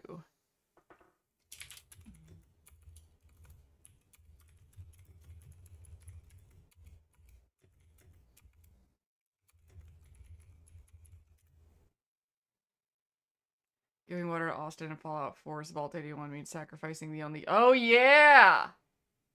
But that's a little bit more straightforward. It's worth writing down.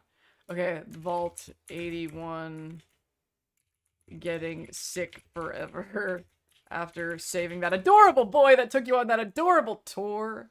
And I already have footage of that too, actually. I already recorded a lot of Vault 81.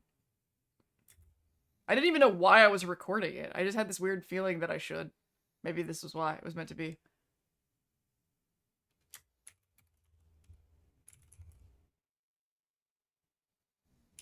The reason my instinct, it is a simpler one. I guess I wanted, like the followers of the Apocalypse one with Veronica feels so much more, unexpected. Because you, like, like the Brotherhood of Steel, it wasn't like, that's what made it so genius, is it wasn't out of left field. Like, it made sense that the Brotherhood would do what they did, but it didn't strike you as a, this is obviously gonna happen. Like, and I think that's the sweet spot. But like with the Austin thing in Vault 81, you know you're making that choice and what the consequence is. Maybe that's the thing that I like less about it, is that you made kind of an informed choice. But sometimes things, I'm more interested in, like, your consciousness wasn't, like, zoomed out enough at the context for you to see it. Like, when the harm that you're doing is a lesson that, oh, you didn't know as much as you thought you did. Like Cooper giving the diode to the president and not having any concept of the Enclave or anything like that. I like that for that reason. I like that Lucy's when Lucy is fixated on her like higher moral duty, and just while the ghoul is like being strangled, and like that density of you think you're being such a hero right now when like your companion is like they're being strangled like right in front of you. Like what values are you protecting?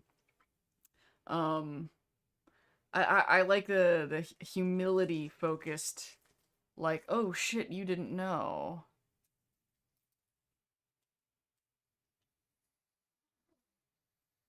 Um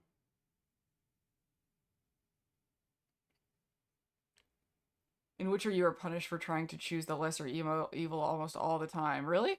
Like the ladies of the wood and the evil tree are safe Hannah, but kids die and village dies. The supernatural and eldritch horror stuff in Fallout is super interesting to me, at least. I hope it keeps getting expanded upon in future games or seasons of the show. Yeah, I should go back in my own sweep of that. This is a thing we'll do once I have the Discord. Is there's like certain like it would be really cool for the Discord to be a way for you guys to help me do research. Like there's other Discords, like like Mantis does the thing where people in Discord give him Fallout facts, and then he does the facts in the videos, right? Kind of like a more organized version of that, like with these icebreaker questions. But the quiz would we have a different channel for a different topic thread, and then like shut down the channel once the video on that topic gets done? I don't know how we would organize that. Are there like you can do like forums in Discord now, can't you? I think that would be the way to do it. I think you can. There's a thing where you can have like forum topics. And then we could have threads for like certain topics that I'm interested in. I love that. Would you guys want to do that? I think that'd be really fun. And then like whether or not I do a video on a certain topic will just depend on how like if people have like a lot of references. And that's what I'm going to be like the more anecdotes related to a certain topic, and bonus for who can give me save files of that quest. That would be amazing if people could do that too. I don't know if you can attach, maybe when you do the forum thing in Discord you can. I can't tell you how much, like all the stuff about Herald, like if anybody has a Fallout 3 save file at the Herald point, that would be so fucking helpful. I would, God, it'd be worth it if we could get like a save file trading going on. It would, the power I would wield.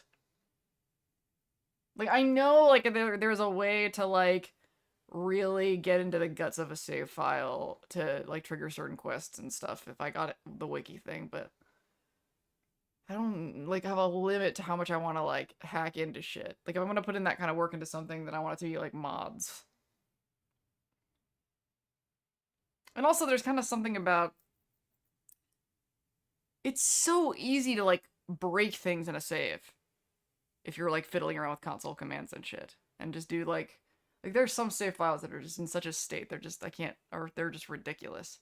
Like so many save files for New Vegas where I have 100% of every single perk, which is just stupid. I don't even think I did that on purpose. But now there's like a million saves where I have this ridiculously overpowered character where I guess I can pick any dialogue option that could possibly exist.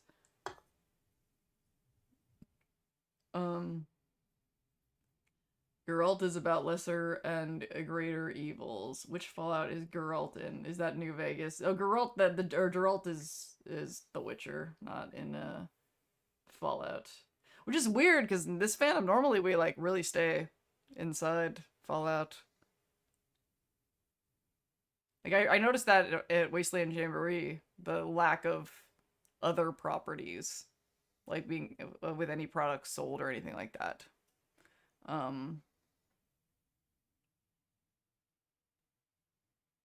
Supernatural Elder.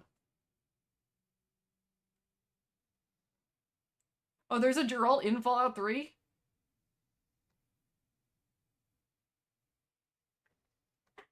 Well, then never mind. I'm an idiot. I don't know. Why are you guys even here? Why do I even do this? You could open channels and close them whenever you want as the owner.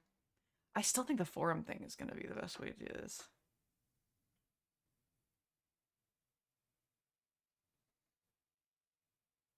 That sounds really fun.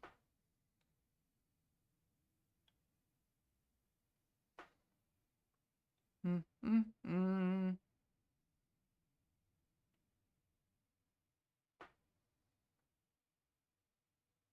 Do I have that in me?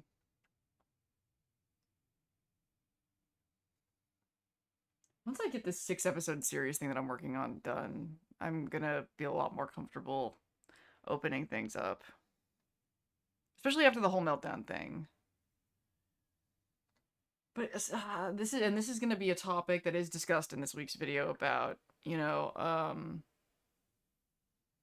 learning when to like close the doors of what's yours to carry and what's somebody else's to carry. Like where I don't want to say this thing because I don't want to hurt that person's feelings versus it's important enough for me to say this thing that the other person's feelings are their problem and they're gonna have to deal with what I just said as an adult, you know?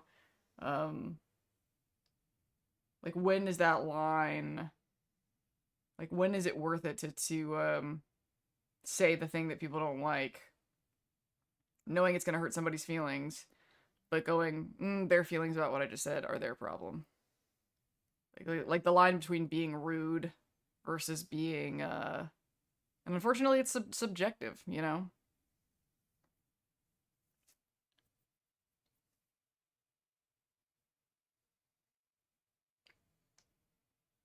When too many things are cooking, something is about to burn. Yeah.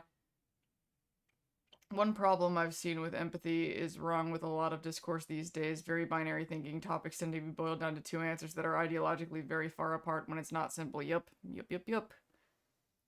That's why I really like the karma hit idea. That's why I bring it up so often. That's like when you know you're doing something wrong, but like it's worth the ding because you're looking at long game in some way. You're looking at another category that's going to be impacted. And sometimes like not everybody can see all the pieces. In fact, most of the time, not everybody can see all the pieces that you were operating with when you made that decision. What was an example of this that I think me and Scott maybe have been talking about? Yeah, I think this was from the Scott. Are you still there, Scott? We were talking about something last night, if you're there, because I know sometimes you lurk. We were talking about something where,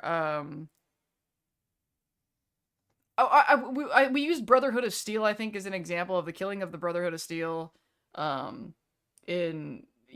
might look horrible, but like if you really think that house is the right thing for the Mojave, then it might be that destroying the Brotherhood of Steel was the like least bad option overall. And whatever your point of view is, like whatever your vantage point is, I'm sure that Hank had a thing in his head like that when he bombed Shady Sands, that there was some calculus that he did in his head that was actually the least bad possible outcome according to his values, his worldview, whatever we don't even know as the audience yet. Like I suspect something along the lines of, if the Enclave is running shit anyway and it's going to happen anyway, may as well secure your place in it. Like the attitude that Barb has about Vault-Tec, right? Like if this is gonna be happening anyway, I want to make sure that my family's in one of the good vaults. Sometimes people need to have their feelings hurt, though. Think about spoiled children who grow up into greedy bastards, for a simple example. Yeah, it's, I used to be, even though that is true, I always get a little bit, I don't know, squiffy about, the spoiled kids thing, because that framing, it's not that it's not true. Like, I mean, it's not that it's not true. It is true. But these kids who are spoiled and protected from consequences are weirdly impaired. Like it's I obviously did the whole Fallout video about privilege ignorance. I could also talk about something else that I would call privilege disability. which sounds ridiculous, but if you really think about it, like there are muscles, I guess, in the psyche and the nervous system that are exercised when you have certain troubles. Like a lot of people have never had consequences, and then they end up building these personalities, these strategies for getting through life that make them, spoiled, entitled, that kind of thing.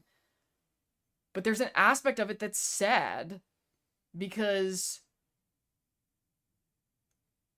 that's why I'm always looking at like the sort of systemic cultural things and less about the people, because it doesn't matter who you are. If you could maneuver through life in a way that there was a particular struggle, something that you hated that you never had to deal with, wouldn't you steer away? Wouldn't anyone? And so like it makes these people absolutely obnoxious. And going back to the whole topic of boundaries, yes, we should not invite these people into our lives, um, because of the damage that they do. But I still think that it's wise to recognize that this behavior develops because it is given free rein to do so in a culture that rewards the wrong shit, you know? Like, the more I look at a lot of these people who just have no fortitude for certain challenges, um, apology, for instance, comes up a lot. Apology and the unwillingness that people have to admitting to a mistake. But at the same time, isn't it obvious why people would have no skills to apologize or make mistakes when the consequences for admitting to a mistake can be so dire, can be so permanent? Um, it's like I often get mad because I want to live free to be imperfect, but it's actually dangerous for me to do so. Like there are like very intense material, physical consequences to showing imperfection on the internet. Like I want to live in a world where we're free to be imperfect, but it's I mean this conversation comes up a lot with autistic masking, does it not? Yeah, we should all know that our value is not our productivity. We should all but it doesn't change the fact that the world is so unforgiving of flaws that it's taught people to be liars, and that's why we have a world full of liars. Like it's hard to judge a lot of spoiled bratty behavior when the alternative, um which would be facing these challenges that they're currently avoiding, the consequences for making a mistake while facing those challenges can be insanely dire. So if they can go on a life path where they can bypass all of those things, who could fucking blame them? You know? And it means aggravating to the rest of us who weren't given that kind of avenue in life. And we had to learn these things that they can avoid. But I also can't help but look at a lot of the struggles that I have lived through, that I have suffered through. And I know that I wouldn't have the maturity that I have if I hadn't suffered through those things. So I wouldn't take it back. But when I look at people who don't have to suffer those things, I'm like, how would I sell that to them? They're looking at me and going like, well, she's not rich. She's not like what's the point? Because the things that I get out of having that experience don't present anything aspirational to the headspace that they are in. So it's just hard not to, like, I just look at them and I'm like, I get it. I get it. You know? You have no proof that it's better on the other side of what you're avoiding. You have no proof that it's better on the other side of what you're avoiding, so you just keep avoiding it. Why wouldn't you? Why wouldn't you? You don't know what you're missing. You just know what you're avoiding. And I feel like I had another branch of that was more important. Um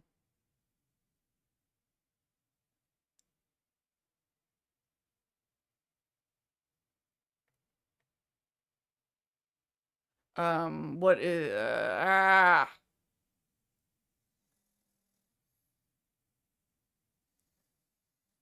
oh, people needing to get their feelings hurt.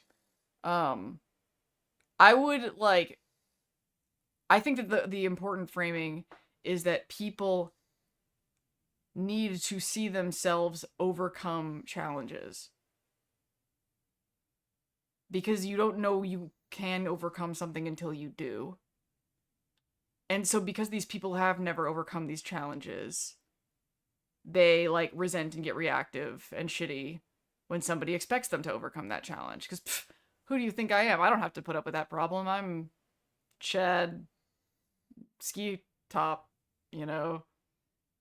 I'm just thinking about like the rich people in the ski slopes in 76. I don't have to deal with that. How dare you expect me to do this, to have these commoner problems?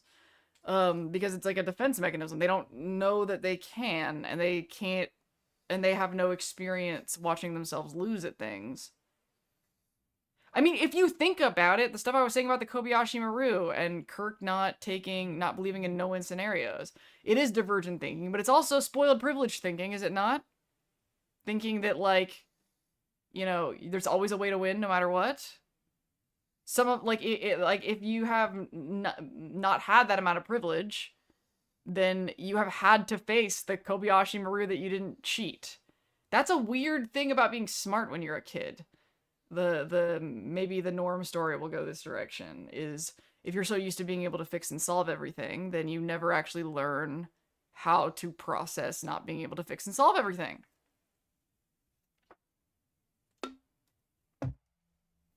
Yeah, there's a weird disability. It's like a muscle that's never been exercised.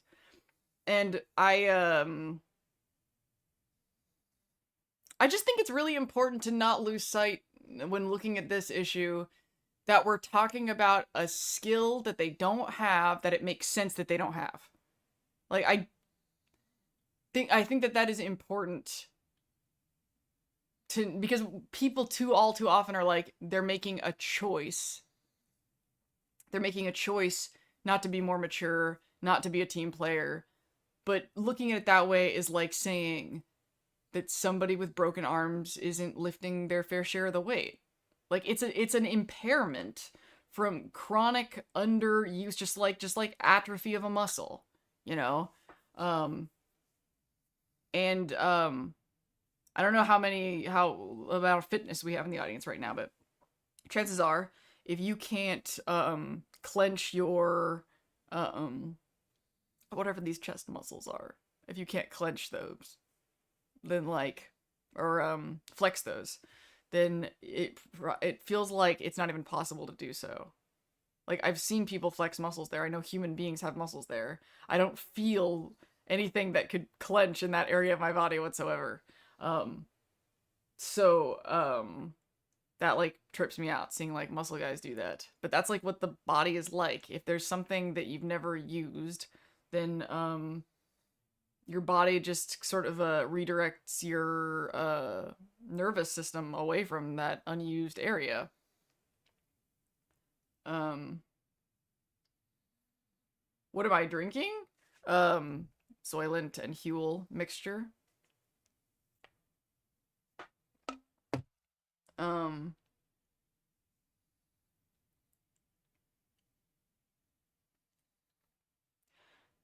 Wasn't Norm's performance review that he was just always unmotivated? Well, now he's extremely motivated in the wasteland. Yeah, because I think Norm is autistic and he needs intrinsic motivation, and there is no intrinsic motivation in the vault. He's so autistic, I swear to God. I didn't even talk about that in the in my Norm video, which literally has a big autism symbol on the front. I want to see Norm meet House because I think they're both autistic. I think that would be so cool. I want that so bad. If that happens, you guys are gonna see me like free. Like, I hope that if that happens, that you think of me while you're watching it and go, Lindsay's gonna freak out. I would let kids fail at things as long as they weren't getting to or cause injuries, and teach them how to troubleshoot and fix it. Man, I'm not a parent, but I have had a lot of thoughts like that where I think ideally, man, I could really just go off about like the weirdness of artificial punishments. Like, the punishment for stealing something should be like getting caught and people being mad at you because they know you stole something, not like your parents spanking you, because there's no connection between the stealing something and parents spanking you. There is a connection between you stealing something and like getting caught. Like, and I think that's the stuff that happens in our child brains that has like why we're calibrated so poorly, why our nervous systems are so poorly calibrated, because we aren't really taught the punishment. We're not really taught the negative consequences of our actions. We are taught the negative consequences of getting caught for our actions. So everybody's just become really good liars. Everyone's just become really good liars and not actually gotten better at being a good person, because the truth is, you can't really be a good person that gets social approval from everybody because everybody's too different. So if you're authentic, then you're gonna have a rougher social life because you're not gonna like have this perfect narrative. So honestly, the more trustworthy somebody seems, the more suspicious you should be. Yeah, Lindsay's really positive tonight. Pectoral, is that it? Pecs, yes. I would like I'm going to stop talking about the bitches of steel because I'm going to get real toxic real fast if I keep going, and I don't want to bring that energy to her stream. Yeah. Sounds like I don't want that energy. So good call. Good call. I think it's more of a fixed mindset versus a growth mindset. Yes, facing the discomfort and challenges of growing as a person. That's definitely a huge part of it. The biggest thing I want to happen to House is for him to get a synth body, but that can only exist in my fanfic dreams. Yeah, because of the Robbie's Mind Blowers. I think somebody else said there might be like a higher chance of them bringing synths into the story with the Robbie's Mind Blowers thing, but I feel like it's too similar. Like I feel like, you know, the not knowing who's a synth and who's not is very similar to not knowing who has a human computer interface and who doesn't. Um and they probably won't do the synth thing. And maybe they shouldn't because that's the other side of the country. I don't know. It is kind of sad though because I love synths so much. And I would really like to see them. But then again, there could be like this Fallout story will end, and then they'll do like another series the way they do like a million Star Wars shows. Like I could see them doing maybe like spin-offs, branches like of different Fallout TV shows.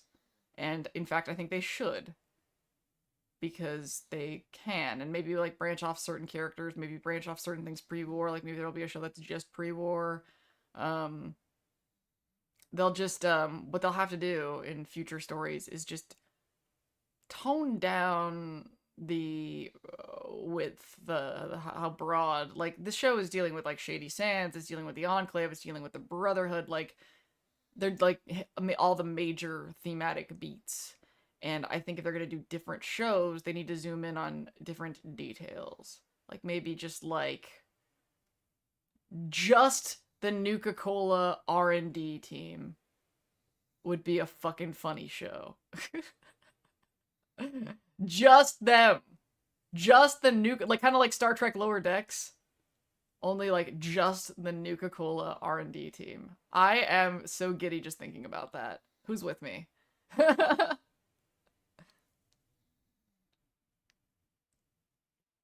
One could argue Lucy isn't super trustworthy for the 100%. I have made that argument. And we're going to be talking about that in this week's video about sort of like, you know, I talked about like the Russian nesting doll, the nesting doll of awareness in the Services the Experiment video. There's going to be kind of another a nesting doll of kind of like locus of control, but more like locus of empathy.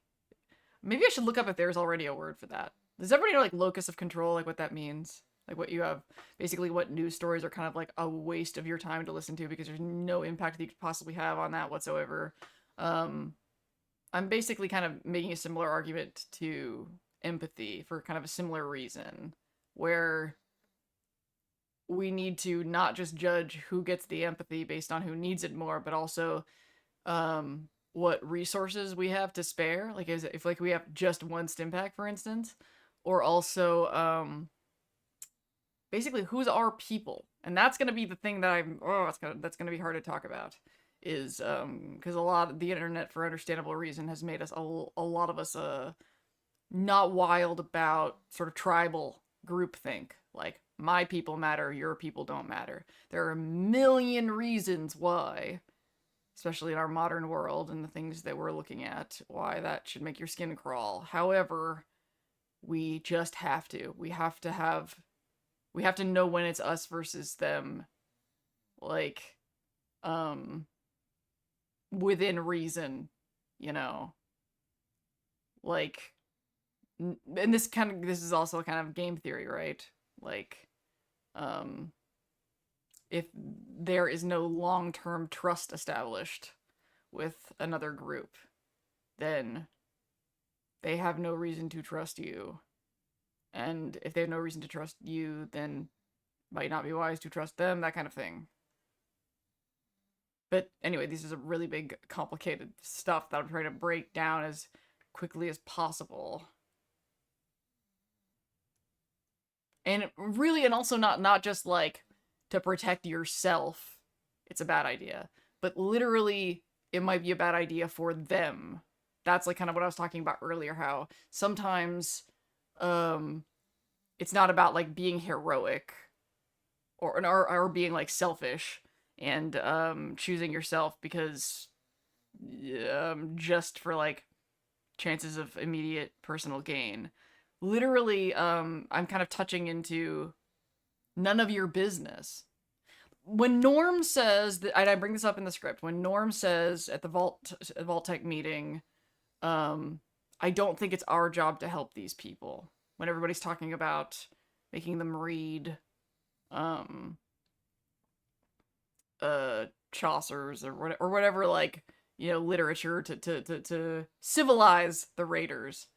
How actually narcissistic and egocentric it is to even think that you're in a position to do that. So I'm talking about internal needs versus external needs. Like, what's your business and what's not? At what point? Prime directive. When is it? When are you actually being harmful by helping?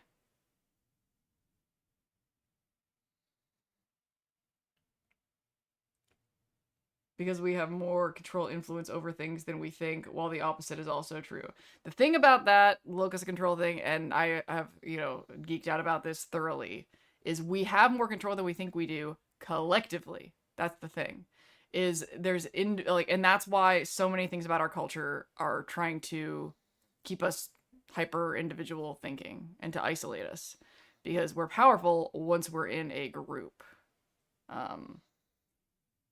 And what we need to do is build better trust so we can actually build, like, movement.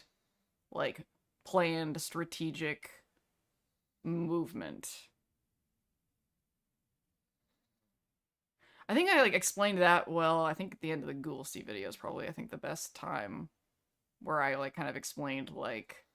Or the season finale about, you know, that people like Maximus will die if everybody's in the fucking, like, taking bets against him in the bar. You know, those ghoul kings were planning to serenade everyone. Oh my god, yeah! Oh my god, the ghoul... yeah, is that a thing to mention? Bar!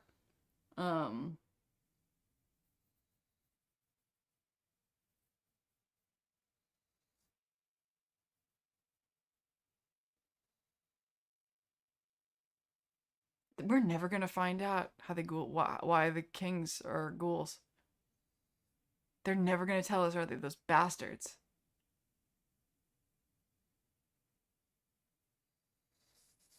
They also do it for the Nuka. Follow 76, they do the marketing team Abrasive Cleaner on the holotapes, and it's really funny listening to their dynamic. Yes! They also do it for the Nuka Cola R&D team under the Quantum Ride. In 76, in the fair, or in Nuka World? Lindsay, you don't have time for another fanfiction. Vault dwellers had the ability, capacity, arrogance to teach their raiders in the first place. Yeah. Another reason I love coming here is at least for a couple minutes each stream, it feels like a meeting of clandestine communists. That's funny. I'm so much less Marxist than a lot of people, but I think that, like, from the perspective of a Republican, I probably look pretty intense. I do have some radical opinions about certain things. Like, I have some opinions that are, like, ridiculously rigid. My laptop is getting old. It kicked me out. Oh, I'm sorry. Well, I'm glad you're back. The cosmos is within us. We are made of star stuff. We are a way for the universe to know itself. That's, like, probably one of my primary, like, beliefs in life. I always want to, like, point straight to that one because I know, like, I can be sort of woo and spiritual by a lot of people's standards. But I'm like, no, Carl Sagan said that, though. So he's a science guy. Science people love Carl Sagan. And if Carl Sagan said that, then maybe I'm not so crazy, huh? This is my number one explanation. Like, a lot of people are like, you know what I don't understand is why so many people still think that, like, there's proof there's no, like, higher power, whatever, God adjacent thing. Because look at all, like, the horrific, terrible things in the world. And it's stupid to say God works in mysterious ways. God doesn't work in mysterious ways. God, like, if God made mankind in his image, what do humans do? Humans do all sorts of stupid, self-destructive shit, don't they? Human beings will do horrific things to themselves just to feel something. Do horrific things to each other just to feel something. Like, I think I've told the story before about the guy that, at the piercing shop who just, like, kept getting more piercings because he liked the feeling of getting pierced. And eventually the piercing shop, I think after, like, the third time, was like, no, I can't pierce you anymore, dude. This is a morality issue. And I don't know, seeing enough shit like that in my life, it makes it really, really clear that horrific suffering happening in the universe is not a sign that there's no God. As much as it's a sign that God values a full range of fucking shit. that like, I strongly think that all of life and we're all pieces of one big God. We're just, like, in separated pieces, you know, and aren't able to access each other's thoughts. But we're all pieces of the same one thing, and the reason why bad shit happens is because the same reason why, I mean, we're video game fans. We literally are, like, create these artificial challenges and new ways to suffer and new puzzles to solve and new, like, shit to overcome. Like, it's obvious that life doesn't just want to be happy. In fact, I think that was what they were getting at in The Matrix when they're talking about, you know, The Matrix was originally supposed to make everybody happy and everybody, like, loved it all the time, but humans didn't accept the program, you know? We don't want things to just be good and nice all the time. Because then there'd be, like, because wisdom comes from contrast. We wanted to have lots of contrast. The meaning of life is to be alive. And being alive means a lot of shit.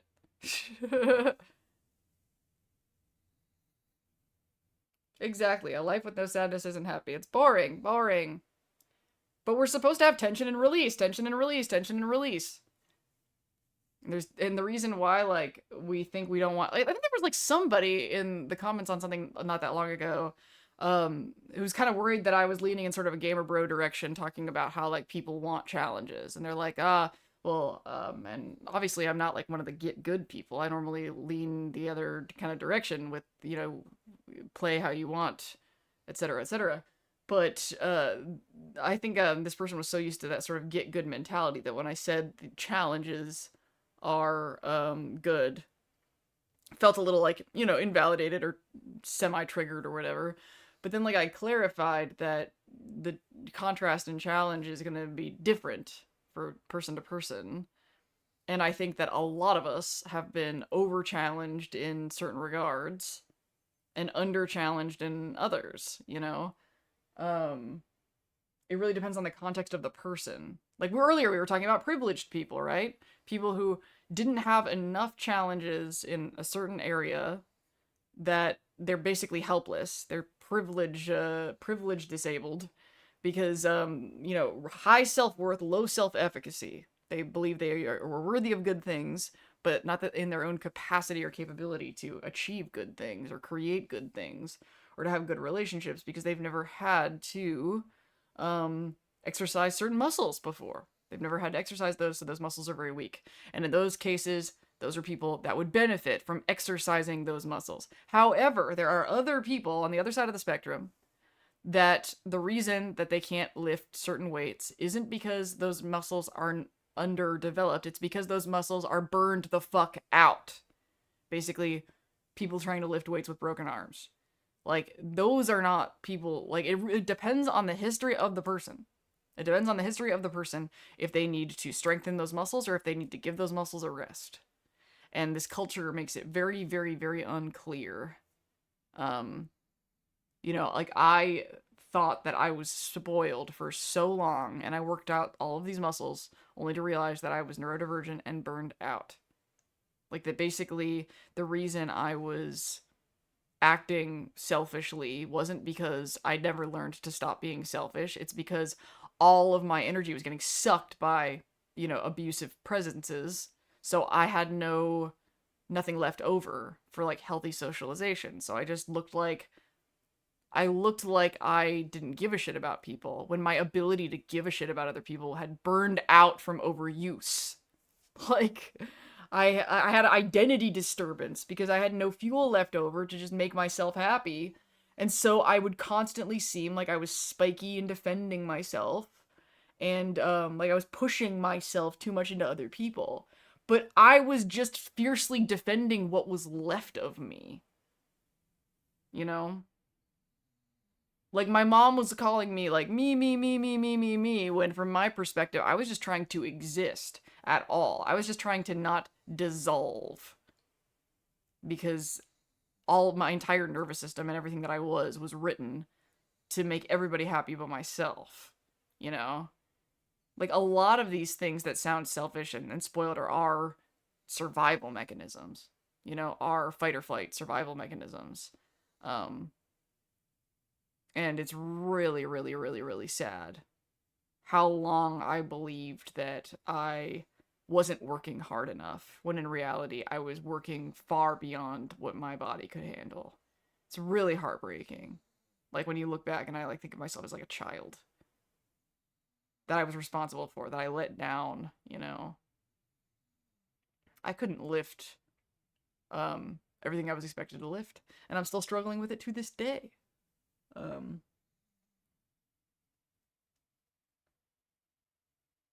Finding balance in that middle path. Diamonds are carbon under pressure. Yeah, I was going to say your name reminds me of my pagan days, and you have a cool logo pic, says Micro. Yeah. That is a cool pic. It's also impossible to rest within the system. Yeah. I don't know if I kind of had more rest when I was at Wasteland Jamboree because I didn't have to think about, I couldn't do anything productive at home because I wasn't at home, so I could suspend a lot of stressors.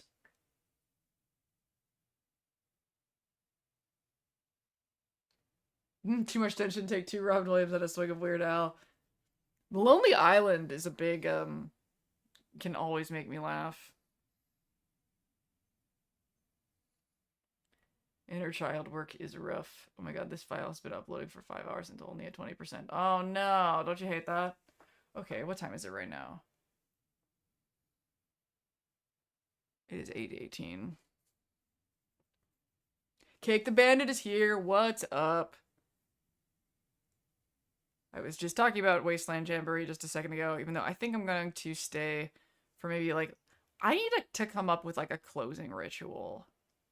And I also have to do like one work thing that like is the remainder of my executive functioning. It's 40G, Lindsay? What is that referring to? Why am I confused? Um, I was gonna take more pictures for my thumbnail collection. That's why I wore the pie shirt today, but I don't think that's gonna happen. I don't think I feel up to that today. So what do we have written down as far as... Yeah, I need some sort of ritual because I always have a tendency to, like, I always want to keep doing whatever it is that I'm doing. I'm not good at transitioning. Their file size is 40 gigs, yeah.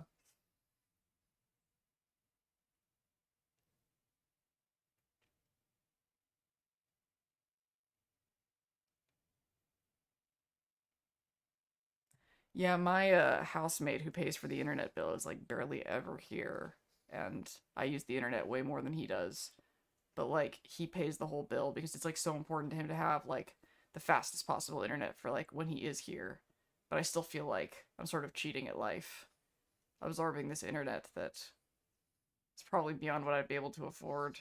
It gives me this faint anxiety. That's the kind of stuff that like I'm processing at all times that I think ends up leading to me having like burning out and meltdowns, that kind of thing. But I want to record more footage tonight for that new ending. It's time for the ending to get like a refresher. We've been looking at that 76 Burning Springs thing for a while now. Time for a new... Especially doing all the Atlas Omnicorp stuff. I'm just thinking way more like mid-century sci-fi right now. Do people actually care about 4K? I know I do, but sometimes it depends. I think it's weird when people want things that are like 4K on their phones. Like, come on. Like, I almost don't even like exporting reels that are bigger than 720p because you're looking at it on a phone. How high resolution does a phone video need to be?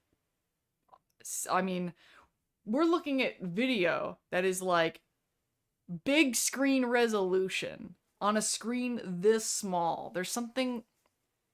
It doesn't need to be that sharp, really.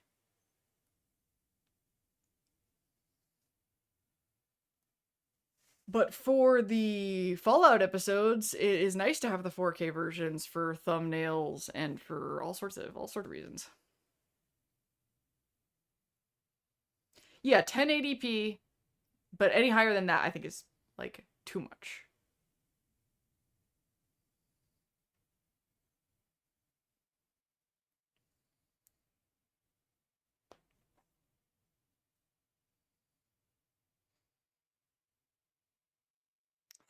I need to think about whatever this end of stream ritual is going to be, because I'm only ever thinking about it when I need it.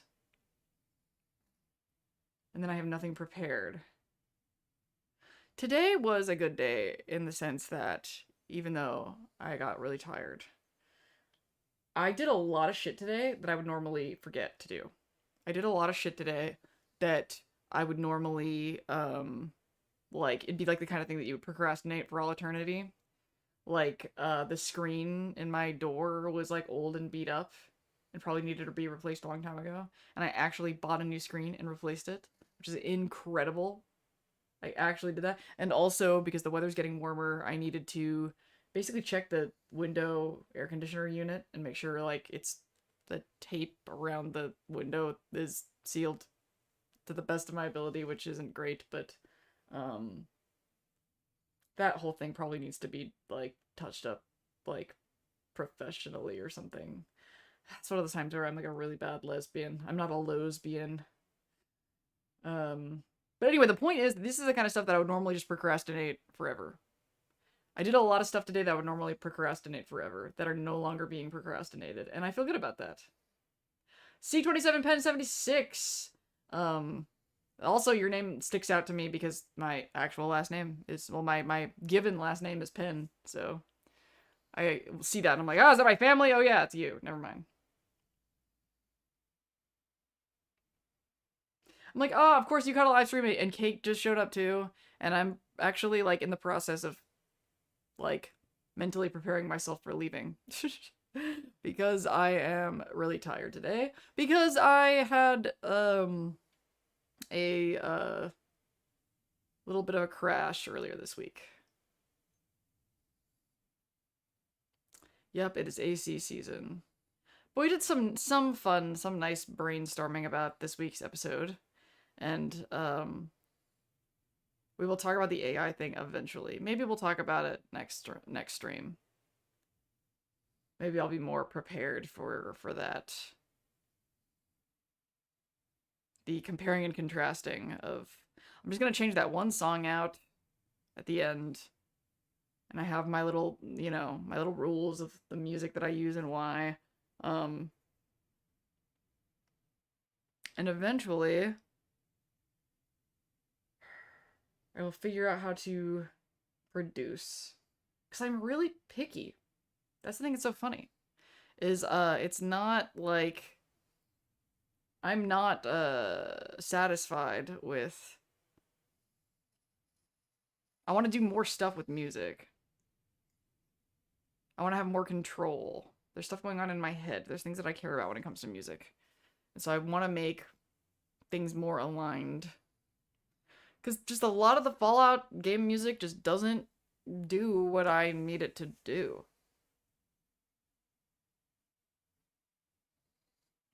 Max out 1080p and then also raise so I do gameplay videos at 4K.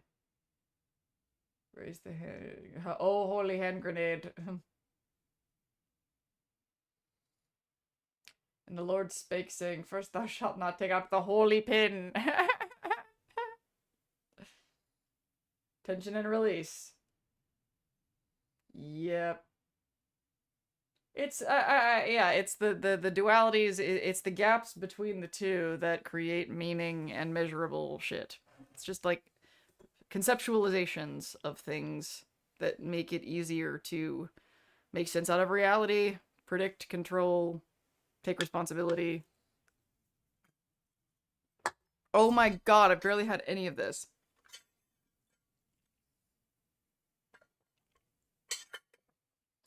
I love how I'm like, I have really specific, you know, visions and for what I want to do, and then you're like, look up copyright-free jazz. Like, no, I have to learn how to make stuff. I have to, like, make it. I'm gonna drive myself crazy trying to do things with stock. I want to recommend to you the things I've been watching lately, like Global Survival Train, but I don't want you to get stuck in the same rabbit hole. Oh man, there is a thin line between things that drag you down and things that are interesting, huh? I definitely struggle with that. Oh my god, that song! That is something that I want to sing when I stop chickening out on that other channel. I want to do a video about Maybe and why that's such a great song for Fallout, too. I thought that could be like a good kind of dual promo thing, where if I do the singing video, and then I could, on Lindsay's Fallout, talk about the song, and then be like, hey, I'm also doing this thing on this other channel. Go make fun of me. Don't make fun of me. Don't go into it with a negative attitude, Lindsay. I'm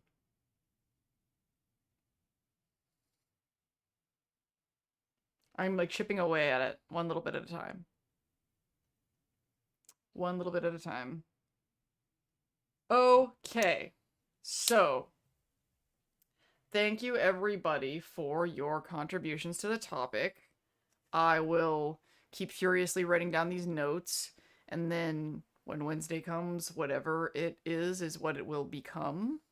And hopefully have some sort of update or some sort of plan or trajectory about the Discord by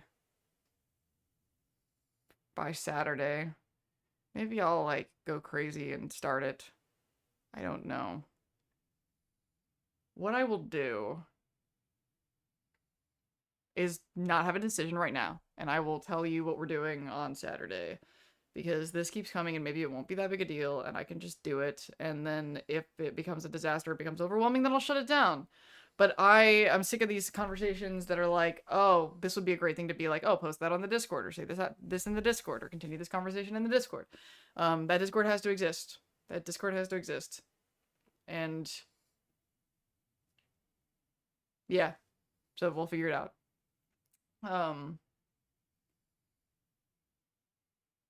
Cool. In that case, if everything else is going to plan, then you will see me in a new video from me on Friday.